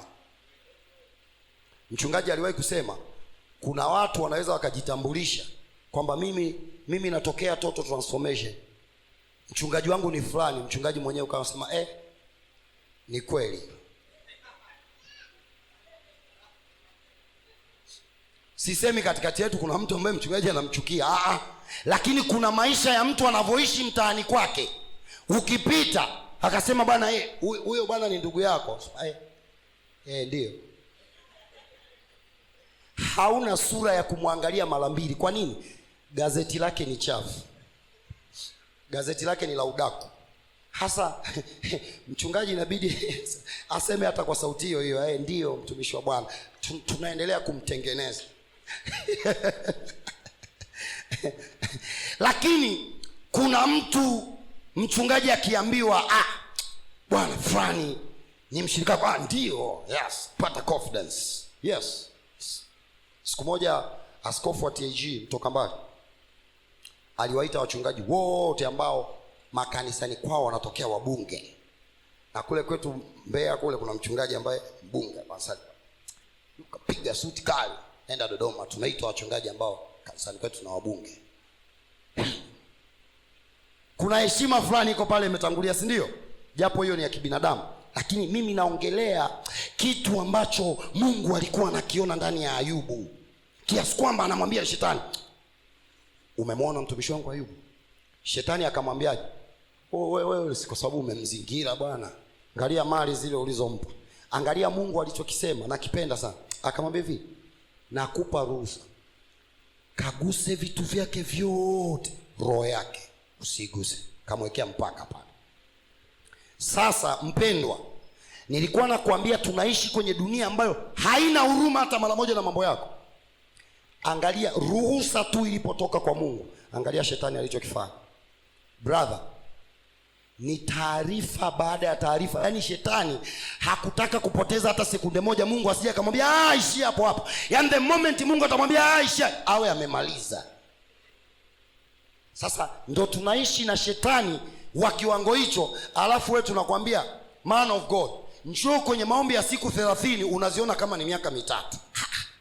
Sasa ndugu yetu, unaishije? Yaani kuna wakati tunaweza tukaanza kukaguana, wewe unamtegemea nani? Wewe unamtegemea nani? Tunaishi kwenye ulimwengu ambao watu wako tayari kwenda kusacrifice kwa waganga wa kienyeji, wakatoa sadaka yoyote ile unaoitaka wewe. Yaani yoyote ambao mganga anataka katoa.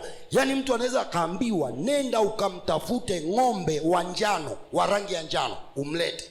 Bro, atazunguka dunia nzima anatafuta. Jamani, mmeona ng'ombe wa njano huko? Atatuma mpaka message kwenye mitandao ya kijamii, jamani, kama mmenionea ng'ombe wa rangi ya pinki, jamani, ninamnunua. Anaweza akaenda mpaka kwa wale painters akasema, sasa bwana, nimehangaika sana, naona isiwe shida, hebu paka huyu ng'ombe rangi huyu, ili mradi afanane na kile ambacho mganga anataka. Lakini watoto wa Mungu hawana hii hekima jamani. Yani hatuwezi tukajimang'anyua tukaamua kujibondabonda tukamfanyia Bwana jambo ambalo litashangaza moyo. Kuja tu kanisani ni shida. Yani mtu anahesabu nikienda chachi, yani ni jambo ambalo analipigia hesabu hivi. Unajua jambo unalolipigia hesabu ni la ziada. Yani ni kama umeweka mambo yako alafu kanisani ni na mengineyo.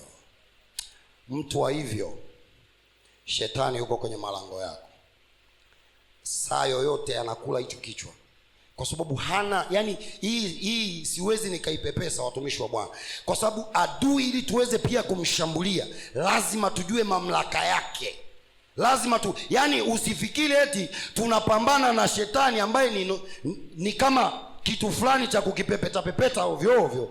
Adui sio hivyo brother. Shetani ana nguvu brother. Shetani ana nguvu. Yani shetani ana nguvu juu ya mtu asiyemjua Mungu. Shetani ana nguvu. Tena usije ukajisonga hapa ukaanza tunamkanyaga, unamkanyaga, kanyaga, lakini ndani yako kuwe na mamlaka ambao ni kuu kuliko adui. Hiyo yani dakika sifuri. Sasa wewe unafanya mchezo na mambo ya Mungu, unafanya mchezo na kanuni za Mungu, alafu unategemea utapata energy. Ndio maana uzao wako unateseka.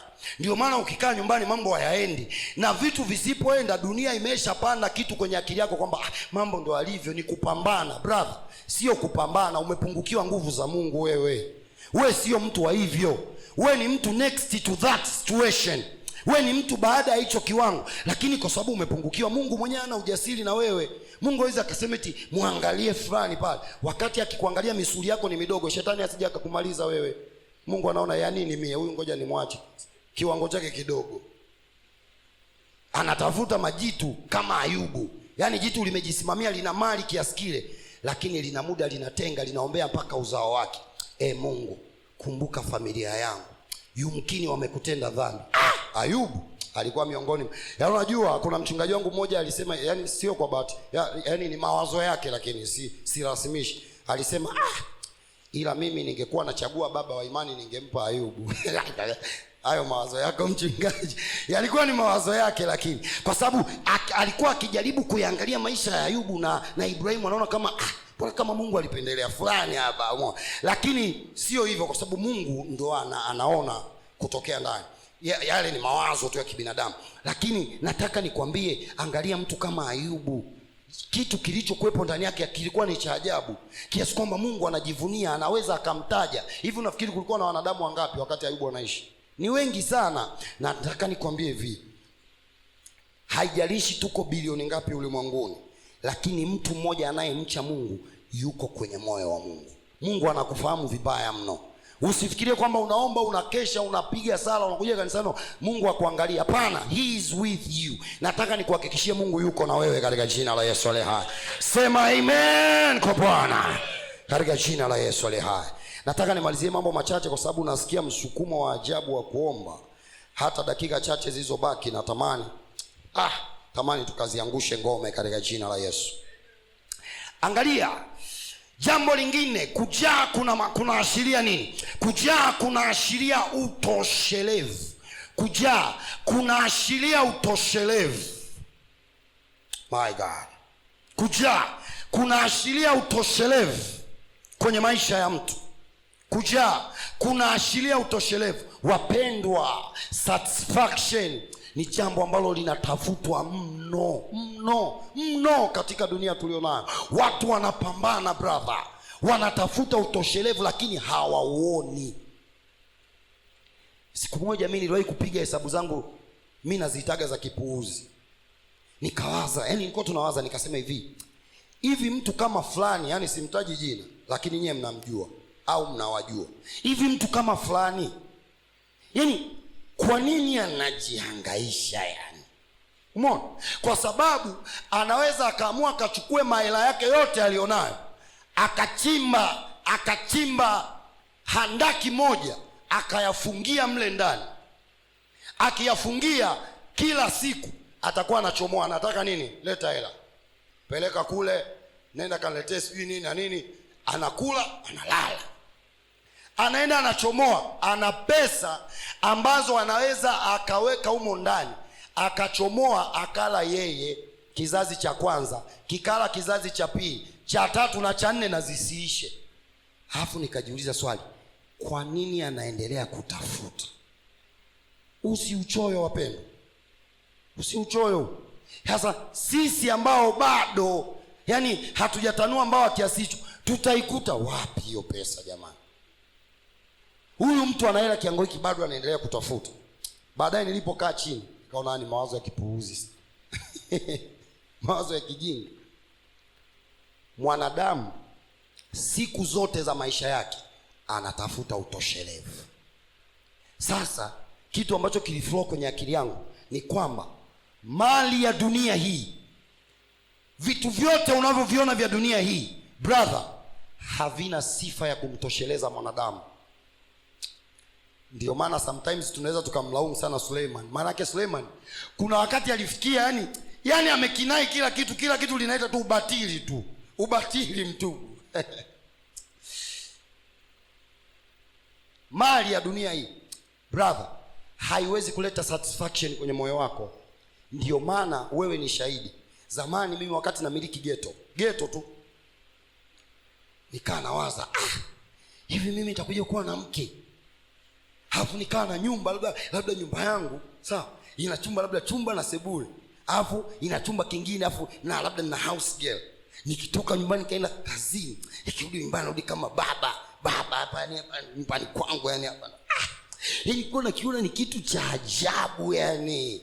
Naona ndo maisha yani kwa nafikiri nitapata raha fulani yani mwenyewe ni baba yani, nimetoka kule kijijini nimekuja mjini kama mwanafunzi, nimesoma, Mungu amenisaidia, piga kashule, nimemaliza, nimejaa mtaani, nimehaso.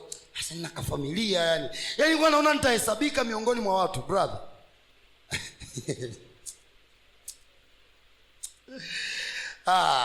Ubatili mtupu. Ubatili mtupu.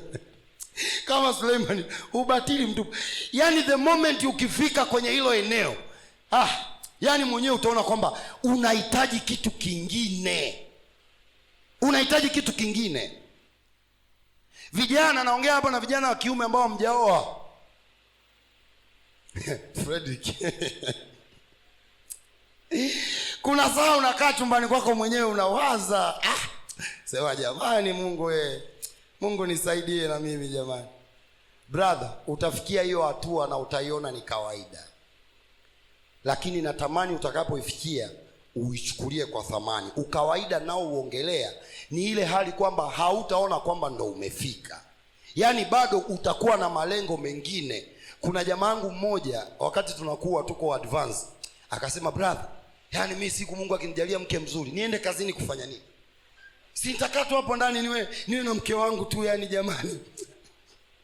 Kiukweli. Oh my God.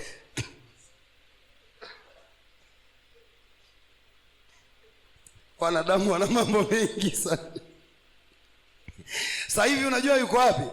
Juzi ananitumia message WhatsApp. Sasa nikimpigia uje mambo asimpati. Kumpigia simu, brother alisoma IFM akaona haitoshi, akaenda kusoma zile mambo za kuzamia baharini zile. Akasoma, alivyosoma akapata kazi kwenye meli fulani, meli ya watu wa Arabu wa pale Uarabuni katikati Irani pale.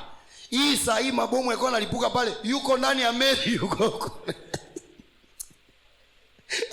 Asa yani kila nikiwasiliana naye nakumbukaga huo mfano wake, nikamwambia, brother, hivi umeweza kumwacha mkeo? Akasema, achana na hayo mambo. Wapendwa, dunia haina utoshelevu katika jina la Yesu aliye hai. Roho Mtakatifu peke yake ndio anaweza kujaza utoshelevu kwenye moyo wako katika jina la Yesu aliye hai. Sema amen kwa Bwana. Kwa hiyo wakati ambapo dunia inatafuta, inaenda kushoto kulia, inapambana. Sio kwamba sisi watoto wa Mungu tusipambane, watumishi wa Bwana, lakini kinachotutofautisha na dunia ni kwamba tunapambana kasia la kushoto, lakini kulia tuna Bwana aliye hai. Kulia tuna Bwana aliye hai. Kwa hiyo tunapambana, tuna Bwana aliye hai, tunaenda mbele. Tunapambana, tuna Bwana aliye hai, tunaenda mbele. Hiyo itatufikisha mbali, watumishi wa Bwana. Lakini ukipambana unakuwa kama mtu anayepiga kasia upande mmoja. Unajua nini kinatokea? Anazunguka pale pale, anazunguka pale pale. Alafu kitu cha ajabu, mchungaji, huyu mtu yeye anakuwa anajiona kama anaenda, kwa sababu si anazunguka, swala si ni kwenda, anazunguka pale pale. Mind you, juzi nilikuwa napokea chombo fulani kinatoka nje, ni cha usafiri. Sasa tukawa tunakifungia kitu inaitwa GPRS, kwamba tuweze kukimonitor popote ambapo kipo. Sasa the fact ukiwasha tu gari, GPRS inasoma. Hata ukitembea umbali huu inasoma kwamba gari imetembea sentimita 30. Umenielewa? Kwa hiyo yule mtu ambaye yeye anapambana tu, dunia imemfundisha, anapambana, anavuta kasia la kushoto, atakuwa anaonekana anatembea kama ule mtumbu ukifungwa GPRS kwa mizunguko atakayoifanya pale. Brother, anaweza kama ametembea umbali wa kutoka hapa mpaka Mbeya. Lakini kiuhalisia, naomba niwaulize nini? Yuko pale pale au amehama hatua? Yuko pale pale. Ndiyo dunia inavyokudanganya, mtumishi wa Bwana. Wewe hauendi mbele, wewe unazunguka na unachoka. Ukifika nyumbani, mke wangu leta maji. Umefika pale unapiga vitu vya baridi, nimetoka kupambana, unafuta jasho nini. Brother, ulikuwa unazunguka round about na sehemu umeenda. Unajua ukijaza gari yako mafuta alafu ukaenda kuzunguka round about ile asubuhi mpaka jioni, umbali utakao kuwa umetembea utofautiana na mtu aliyetoka asubuhi na basi amefika Mbeya. Tofauti kati ya wa Mbeya na wewe, yule amefika Mbeya, wewe uko round about. Nakataa hiyo roho juu yako katika jina la Yesu. Sijui. Ebu Brai, kimbia hapa kwenye kinanda. Nasikia nguvu ya Mungu inayoinua watu. Shabra katela bakushi. Ebu simama kwa miguu yako. Rane masuka rabakade. Elutas katela mahanda rabakosh. Rapa kashete le mokosi na mahande rebasika. Katika jina la Yesu Kristo aliye hai. Pana makasa. Tufani napo vuma sana moyoni mwangu, sheda maruka unapa kujificha noni wake. Fani ya dunia inapovuma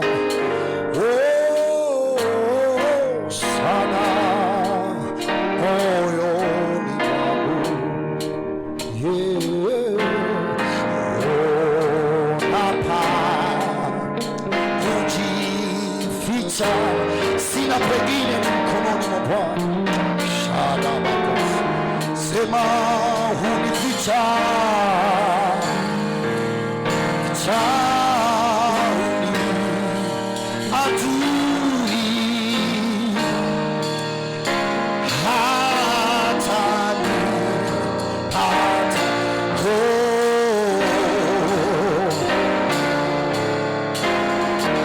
shadus kata repasukata eluna ateka sema hunificha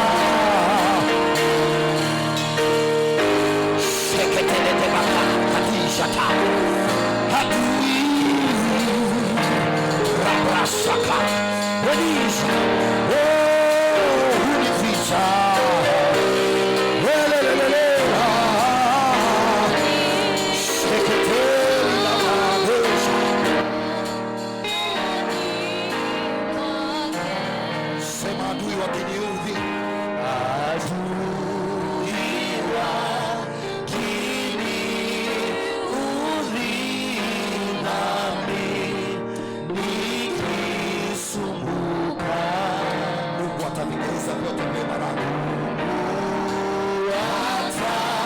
Hebu imba kama maombi. Imba kama maombi. Imba kama maombi. Shakabra. Adui wakiniudhi wa moto.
Sema katika jina la Yesu, ninakataa kila jambo lililochukua nafasi badala ya Roho Mtakatifu kwenye maisha yangu.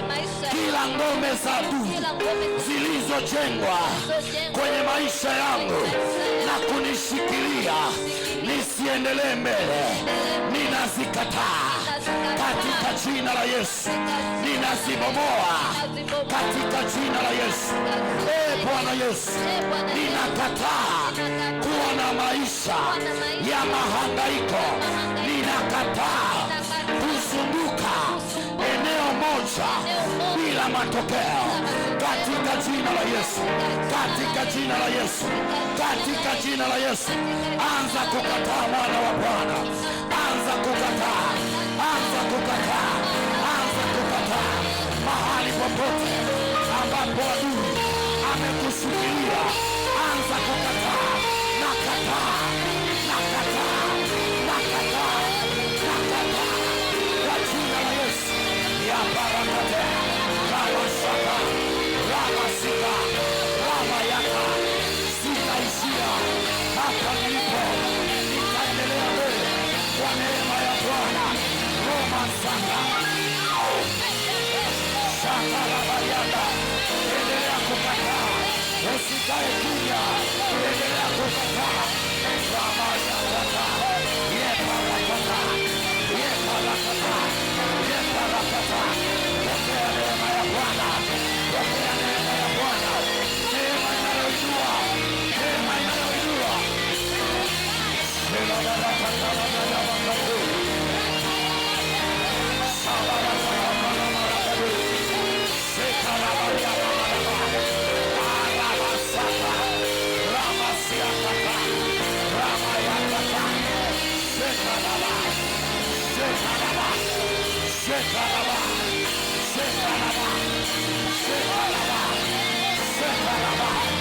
endelea kukataa hali ya kukaa sehemu kwa jina la Yesu. Leo ninaziamuru mbingu zikawe wazi kwenye maisha yako.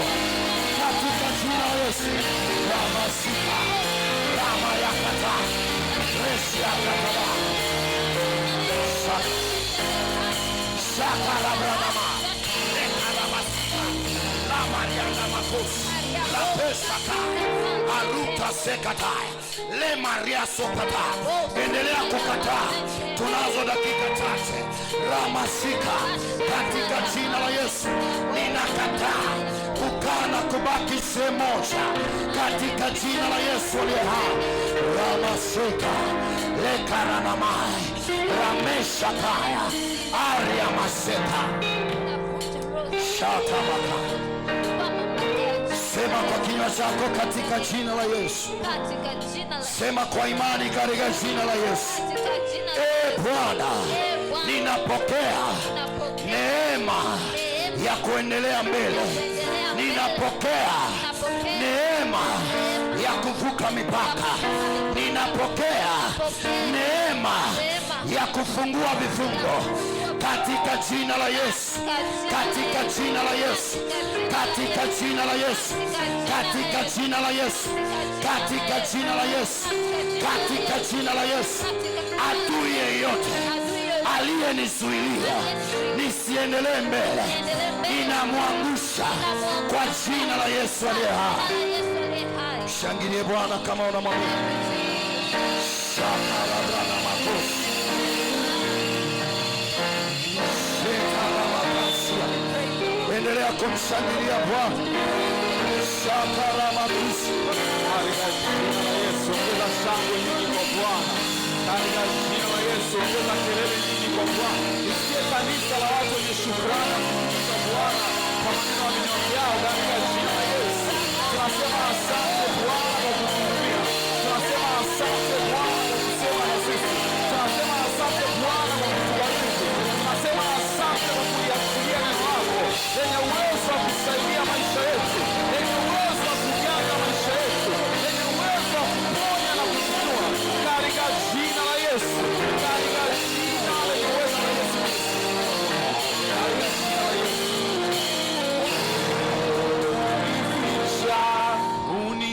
Unificha, unificha,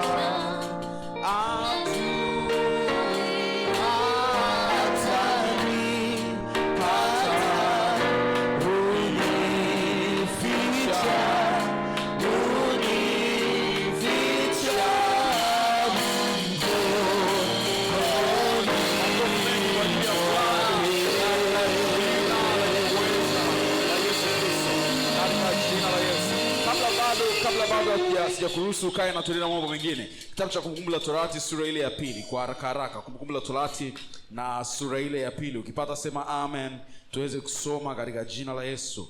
Na liko jambo tutasoma hapo, na baada ya kusoma nitakuongoza kwenye hilo ombi kwa dakika chache sana. Mtumishi wa Mungu ametuhudumia na katika mambo mengi ambayo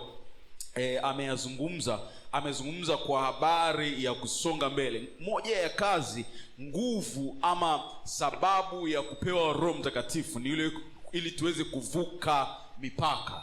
Kwa hakuna faida, hakuna maana ya kuzunguka mahali pamoja muda mrefu hapo kama tayari una nguvu ya Roho Mtakatifu. Sawa watu wa Mungu, sura ya pili mstari wa kwanza. Anasema ndipo tukageuka tukashika safari yetu kwenda jangwani kwa njia ya bahari ya Shamu, kama alivyoniambia Bwana. Tukawa kuizunguka milima ya Seiri siku nyingi. Mstari wa pili. Bwana akanena akaniambia, mlivyouzunguka mlima huu vyatosha. Geukeni upande wa kaskazini katika jina la Yesu Kristo Bwana, na akakufunulie njia ya kuiendea katika jina la Yesu. Namna ulivyozunguka mahali hapo pamoja imetosha. Bwana na akaisikilizishe sauti yake ikikupa maelekezo juu ya uelekeo na njia ya kuiendea katika jina la Yesu Kristo. Na kualika sasa tukaliombe hilo ombi kwamba Bwana nisikilizishe sauti yako, Bwana nifunulie maelekezo yako ili niweze kujua njia nitakayoiendea katika jina la Yesu Kristo. Anza kufungua kinywa chako, muombe Bwana ombi hilo. Bwana akafungue kinywa chake na kuachilia maelekezo kwa ajili yako uweze kujua uelekeo wa kuendea, maana muda uliozunguka mahali pamoja inatosha. Wakati uliotumia mahali pamoja inatosha. Muda uliotumia mahali pamoja inatosha. Bwana na akupe neema sasa katika jina la Yesu. Bwana achilia neema hii kwa ajili yangu, kama ambavyo niliachilia neno lako liweze kunihudumia, na neno hili limebeba neema maalum kwa ajili yangu. Ndivyo Bwana ninaomba kuachiliwa kwa hiyo neema na kudhihirika kwa hiyo neema ya maelekezo, neema ya kukusikia, neema ya kujua njia ya kuendea. Wewe mwenyewe unasema katika maandiko, kama umesema utaniongoza na kunishauri huku jicho lako likinitazama. Bwana, sitamani kwenda mwenyewe. Bwana, sitamani kufanya mwenyewe. Bwana, sitamani kupambana mwenyewe. Bwana, sitamani kutumika mwenyewe. Kila anapofanya mwenyewe, kila anaposimama mwenyewe, kila anapotenda mwenyewe, huwa na experience kuchelewa, maana huzunguka mahali pamoja kwa muda mrefu. Nipe neema Bwana kwenye biashara yangu. Nipe neema Bwana kwenye kazi yangu. Nipe neema Bwana kwenye mipango yangu. Nipe neema Bwana kwenye kila nilifanyalo. Sitazunguka mahali pamoja muda mrefu. Sitachoshwa na utumishi wa bure. Sitachoshwa na utumishi wa bure. Kila nitakachofanya kitazaa matokeo katika jina la Yesu. Pokea neema ya kuijua njia katika jina la Yesu. Pokea neema ya kufanya mambo yenye uwezo wa kuleta matokeo katika jina la Yesu. Pokea neema ya kuzalisha matokeo katika jina la Yesu. Wakati uliotumia kuzunguka mahali pamoja umetosha. Wakati uliotumia kuzunguka mahali pamoja umetosha. Inatosha. Akamwambia Bwana Yesu, tumefanya kazi ya kuchosha usiku mzima na hakuna tulichokipata. That will never be your portion. Katika jina la Yesu, haitakuwa sehemu yako. Hautafanya kazi ya kuchosha. Hautafanya kazi ya kuchosha. Hautafanya kazi ya kuchosha. Neema ya Bwana inaachiliwa juu yako. Neema ya Bwana inaachiliwa juu ya mikono yako. Kila kazi utakayoifanya itazaa matokeo kusudiwa. Italeta baraka kusudiwa. Italeta na kufungua milango kusudiwa. Hautajichosha kwa utumishi bure. Neema ya Bwana ipo kwenye madhabahu sasa. Neema ya Bwana ipo kwenye madhabahu sasa. Pokea neema. Pokea neema. Pokea neema. Pokea neema ya kuzaa na kuzalisha mambo yanayodumu. Pokea neema ya kuzaa na kuzalisha mambo yanayoishi. Hautaamsha biashara ambayo itafia njiani, hata wakasema tumezoea kumwona akianza asiweza kujiendeleza wala kumaliza. That will never be your portion. Katika jina la Yesu, kila unachokianzisha Bwana anakupa neema ya kudumu. Kila unachokianzisha Bwana anakupa neema ya kuzaa. Kila unachokianzisha Bwana anakupa neema ya uendelevu. Katika jina la Yesu, katika jina la Yesu, pokea hiyo neema sasa.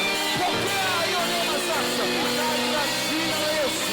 Endelea kumwambia Bwana, asante kwa neema. Asante kwa neema ya kuiona njia. Asante kwa neema ya kufanya kazi yenye matokeo. Sitafanya kazi ya kuchosha.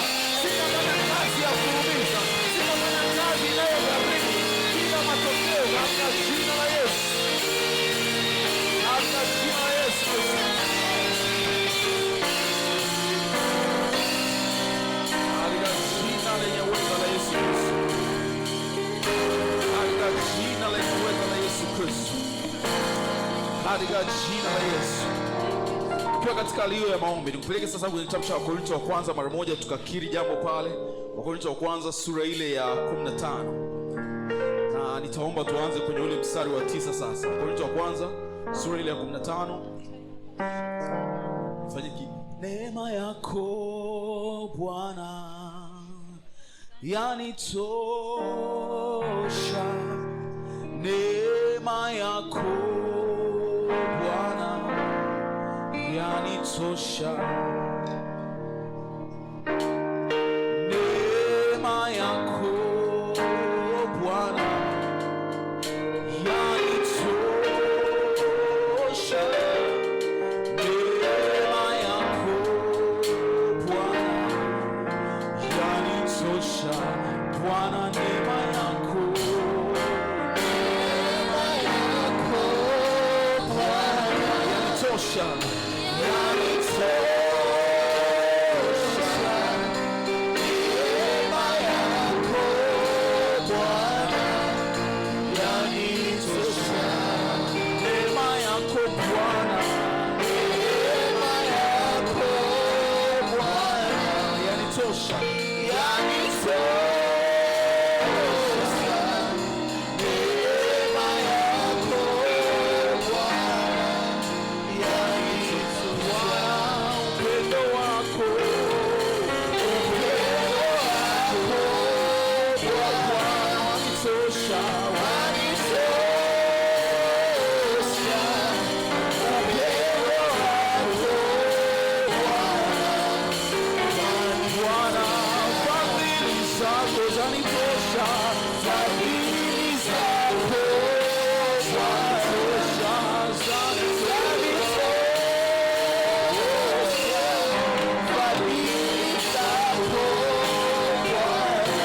kwanza sura ya 15, Wakorintho wa pili sura ya 12, haraka.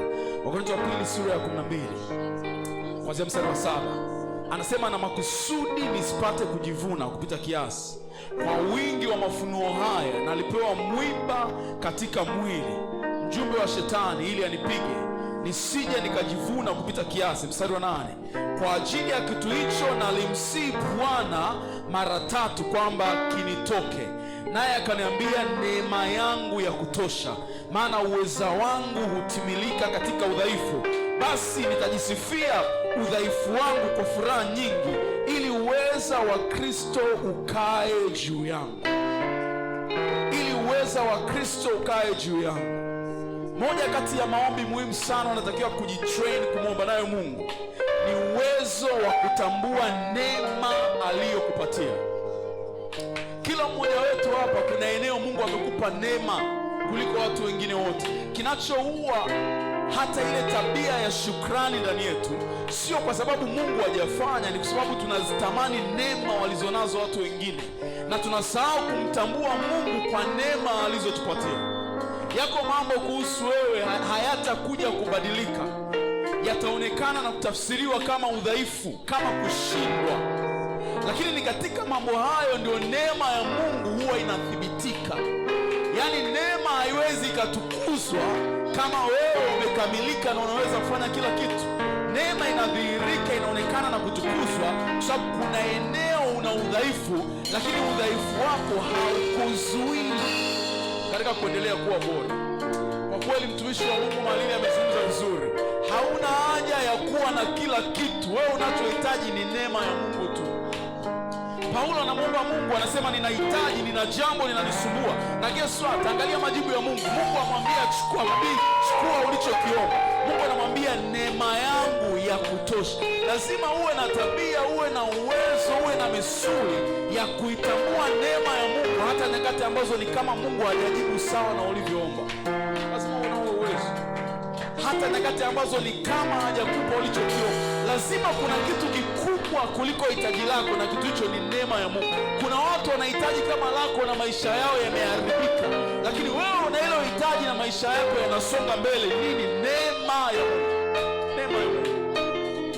Katika Wakorintho wa kwanza sura ya 15 kuanzia mstari wa 9, Paulo anasema, mimi ni mdogo kati ya watu wote, lakini neema ya Mungu imenifanya kuwa hivi nilivyo, na neema yake juu yangu haikuwa bure, nilizidi sana kujibidiisha. Mtu wa Mungu, ndugu yangu, neema sio mbadala wa wewe kujibidiisha katika Mungu.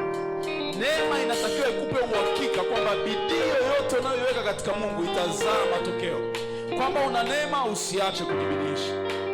Na kuombea sasa, inua mikono yako nikakuombee sasa katika jina la Yesu. Mfalme, mikono hii imenyoshwa ni mikono ya watu wenye mahitaji, watu ambao tunapoyaangalia maisha yetu hatuoni ukamilifu, hatuna yote tunayohitaji ili tuseme asante. Hatuna yote, wala hatutaki kuwa na yote tunayohitaji ili tukushukuru. Hatuna haja, lakini kipo kitu kimoja ambacho umekiachilia kwenye maisha yetu, ndio sababu ya sisi kukushukuru, na kitu hicho ni neema. Nyakati ambazo upungufu wangu eneo fulani uliwafanya wengine wadhani nitashindwa na kuanguka, neema yako ilinibeba ikaniinua na kunifikisha mahali pa hatima. Wakati ambapo sikufanikisha sifa na vigezo vya kibinadamu, watu wakadhani sitafanikiwa, sitapita, sitaonekana, sitatambulishwa, lakini Bwana, neema yako imenistahilisha. Tena kwa mara nyingine neema yako imenisaidia. Jumapili ya leo tena neema yako imenibeba. Jumapili ya leo tena neema yako imeniinua. Nami Bwana, pamoja na kanisa lako, tumeinua mikono yetu mbele zako. Bwana, tunakupigia magoti, mfalme wa wafalme, tukisema Bwana asante kwa neema. Bwana asante kwa neema. Leo tena umetupendelea. Haukuangalia madhaifu yetu, haukuangalia mapungufu yetu, haukuangalia shida tulizonazo, haukuangalia hatujakamilika katika mangapi. Leo tena Bwana, neema yako imetukumbusha kwamba sisi tunayo thamani mbele zako. Nasi Bwana tunasema asante kwa neema. Nami Kristo kama baba na kuhani wa nyumba hii, ninatamka uwezesho na nguvu yako katika mikono ya watu wako. Chochote walichokuwa wanakifanya nacho kinatumia muda mrefu, ama kinahitaji sifa wasizonazo, ama kinahitaji nguvu wasizonazo, na hata imefikia point wamekikatia tamaa, neema ikawainue tena, neema ikawatambulishe tena. Sasa nasimama mahali pa mamlaka kama baba wa nyumba hii, ninakutamkia kuvuka kila mpaka uliokuzuia kwa muda mrefu katika jina la Yesu. Vuka sasa katika jina la Yesu. Vuka sasa katika jina la Yesu. Pokea kuvuka sasa katika jina la Yesu. Pokea kuvuka sasa katika jina la Yesu. Pokea kwenda mbali katika jina la Yesu. Mipaka ya kifamilia haitakuzuia, mipaka ya kiukoo haitakuzuia, mipaka ya kijamii haitakuzuia. Kila aina ya mpaka hautakuzuia katika jina la Yesu, katika jina la Yesu, katika jina la Yesu. Uliona katika jina la Yesu, katika jina la Yesu, katika jina la Yesu, katika jina la Yesu. Pokea neema ya kuvuka, pokea neema ya kuvuka, pokea neema ya kuvuka, pokea neema ya kuvuka kila mpaka uliokuzuia, kila mpaka uliokuzuia kwa nguvu ya Roho Mtakatifu, kwa nguvu ya Roho Mtakatifu. Vuka sasa, vuka sasa, vuka sasa kwa nguvu ya Roho Mtakatifu. Inakupa dakika 1.5. Enda mbele za Bwana sasa, anza kuongea na ile mipaka. Niambie wewe mpaka, ninavuka, ninavuka, ninavuka, ninavuka katika jina la Yesu. Take your time, take your time, take your time, take your time. Mwambie Bwana, ninavuka, ninavuka, ninavuka, ninavuka, ninavuka. Sio yule wa kwanza, sio yule wa jana, sio yule wa juzi. Ninavuka sasa katika jina la Yesu, katika jina la Yesu.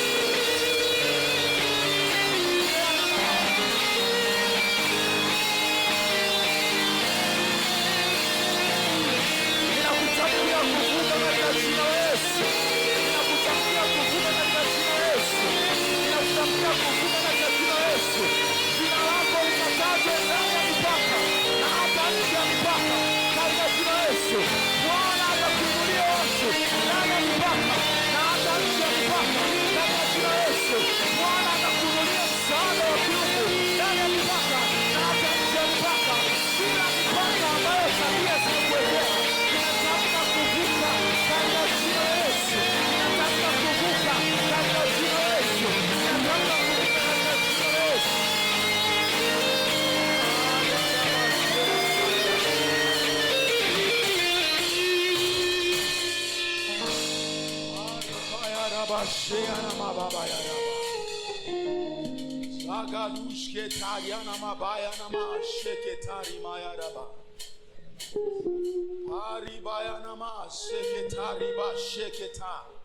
Katika jina la Yesu Kristo, kila jambo ambalo Bwana amelifanya kwako ni hakika na ni kweli katika jina la Yesu.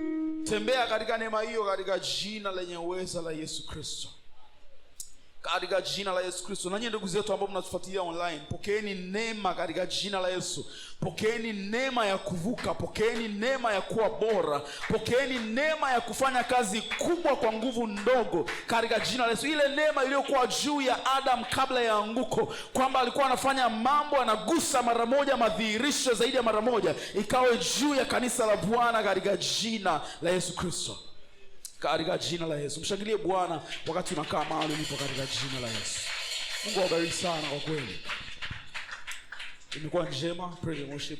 Naweza kuendelea kuwepo hapo. Imekuwa njema mtumishi wa Mungu Minister Malili, Mungu akubariki sana. Asante kwa kuruhusu Mungu akutumie kwa viwango hivi vikubwa sana. Asante praise and worship team kwa ubora, Mungu awabariki sana. Asante wapigaji wa vyombo kwa ubora wenu pia, Mungu azidi kuwatunza na kuwabariki katika jina la Yesu Kristo. Watu wa Mungu, nilifurahi sana nilipoanza safari ya kurudi tena hapa kanisani. Kwa kweli I missed you so much. Niligundua kwamba ninawapenda kuliko ninavyodhani. Baada ya kukaa mbali na nyie kwa siku kadhaa, nikajua kwamba hawa watu wanawapenda sana. Wanawapenda sana. Na najisikia vizuri kuwapenda. Nafurahia kuwapenda katika jina la Yesu. Asanteni sana kwa maombi yenu, mliniombea. Nilikuwa dhaifu kiafya na nikapewa maelekezo ya kitabibu kwamba nipate muda mzuri wa kupumzika. Na hata sasa bado nipo kwenye mapumziko. Simeona sasa nikiongea tu kidogo sauti inaishia. Simeona hiyo kitu. Maana yake bado naendelea kuimarika, lakini Bwana ni mwaminifu. Tutapambana. mpaka kieleweke. Nimefurahi kuwaona na kwa kweli najisikia vizuri kuwaona katika jina la Yesu. Na matangazo ya haraka machache kutoka kwenye ofisi ya mchungaji, na naomba unisikilize kwa dakika chache kabla hatujaruhusu mambo mengine yaweze kuendelea. Kwanza niwashukuru sana kwa ajili ya wiki ya kwanza ya maombi yetu. Mungu awabariki sana.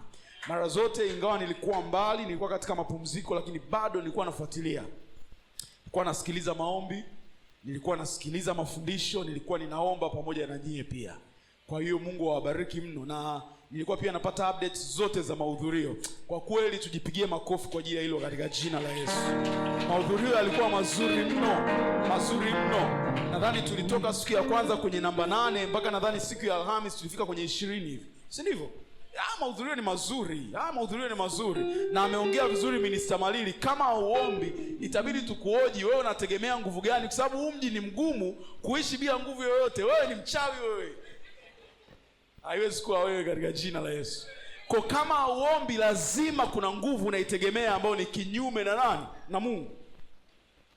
Lakini haiwezi kuwa kwako. Kwa hiyo nawashukuru sana kwa ajili. Jambo la pili, tarehe 30 tutakapokuwa tukimaliza maombi yetu ya siku 30 hapa kanisani, tutashiriki meza ya Bwana. Sawa Tutashiriki meza ya Bwana. Ni maelekezo specific Mungu amenipa, na kuna jambo nitalizungumza kwenye hiyo tarehe 30 ambalo litakamilisha siku zetu zote 30 za maombi. Kwa hiyo ninaomba tusiache kufika. By the way, kuanzia kesho tuendelee kumiminika kama kawaida.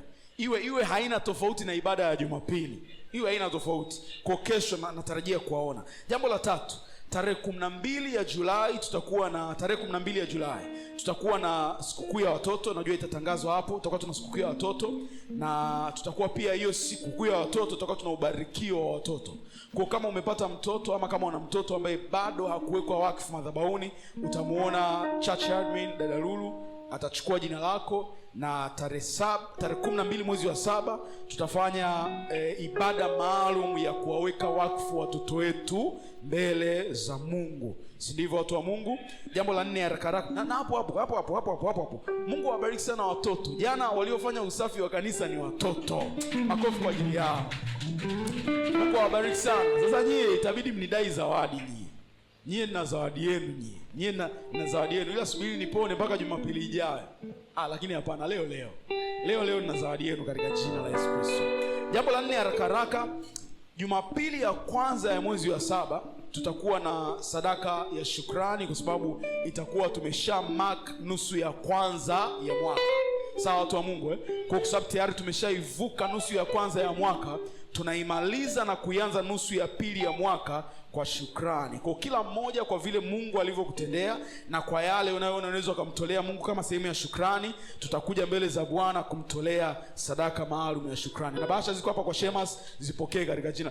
Kwa kweli aliyepiga makofi Mungu ambariki. Mshangilie Bwana. Watu wa Mungu, ni mambo ya kumshangilia Bwana katika jina la Yesu. Kwa utachukua bahasha kwa Shemas hapo, na itakusaidia kuweka hayo matoleo kwa ajili ya shukrani. Nina jambo lingine zuri la kulisema. Mko tayari tulisikie? Hii inaitwa praise report. Sawa? Ni taarifa ya sifa. Tayari Bwana ametuwezesha kumaliza deni la drums.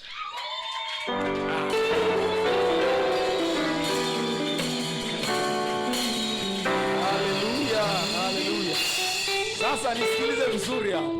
Na hiki ndicho kitu ambacho matoleo yako yanafanya. Sawa watu wa Mungu Tulimwamini Mungu tukasema huu mwaka unaanza hatuwezi kutumia ducha cha biti ya kinanda. No, tulikataa. Tukasema lazima tuna ngoma yetu. Kwa hiyo sasa kama mnakumbuka vizuri, huyu ndugu aliyetuuzia hii ngoma alituuzia kwa makubaliano fulani, si ndivyo Kwa tayari tukawa tumemlipa na naamini leo baada ya ibada tunamalizia kiasi kilichobakia. Si ndio admin?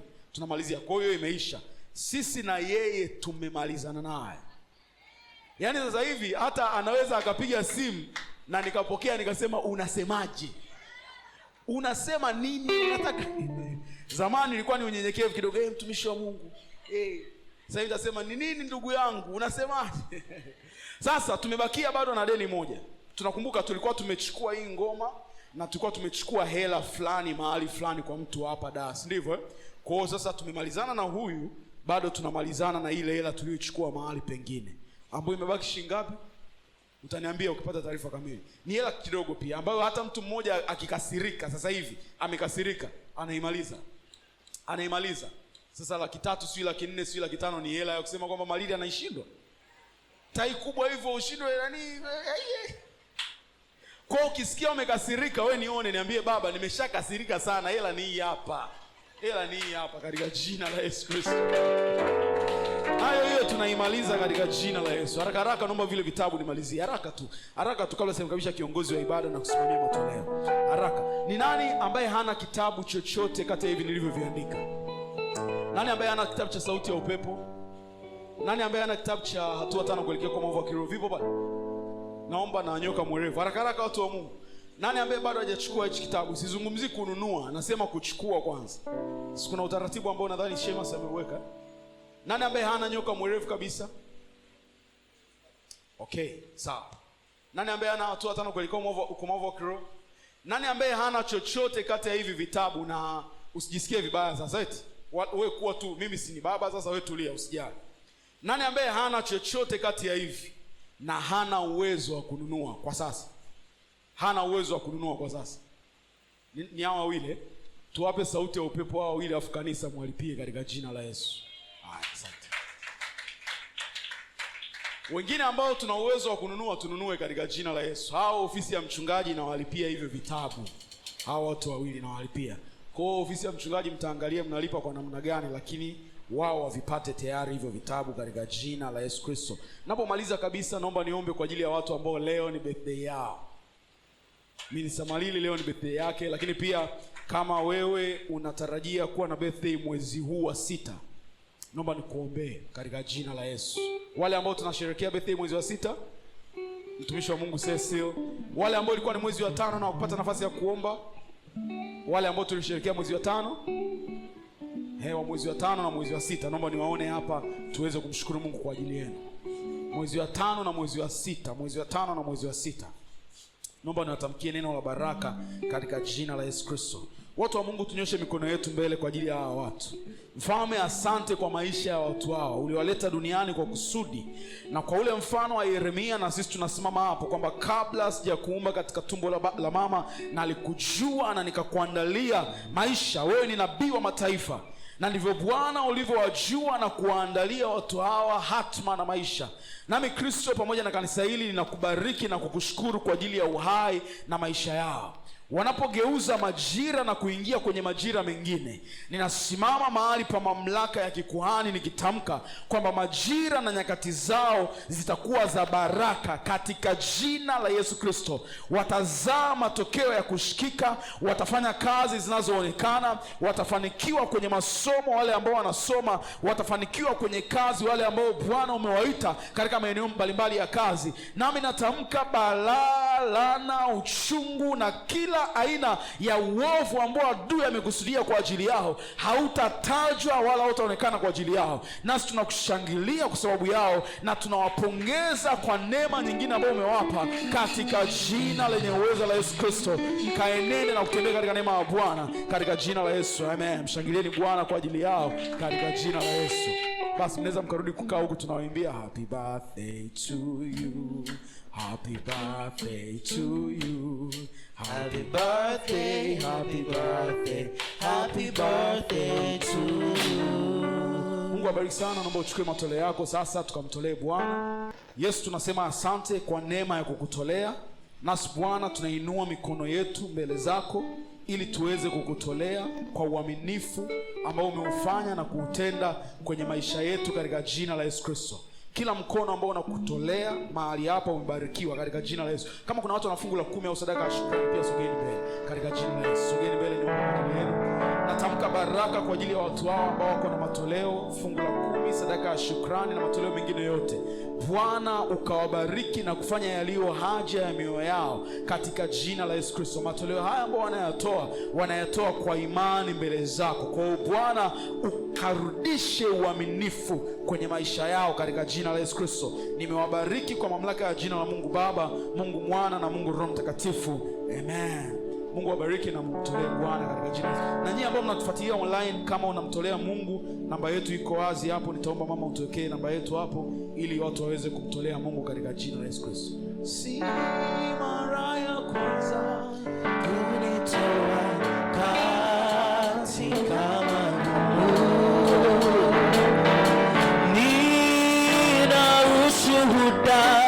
zaidi ya mmoja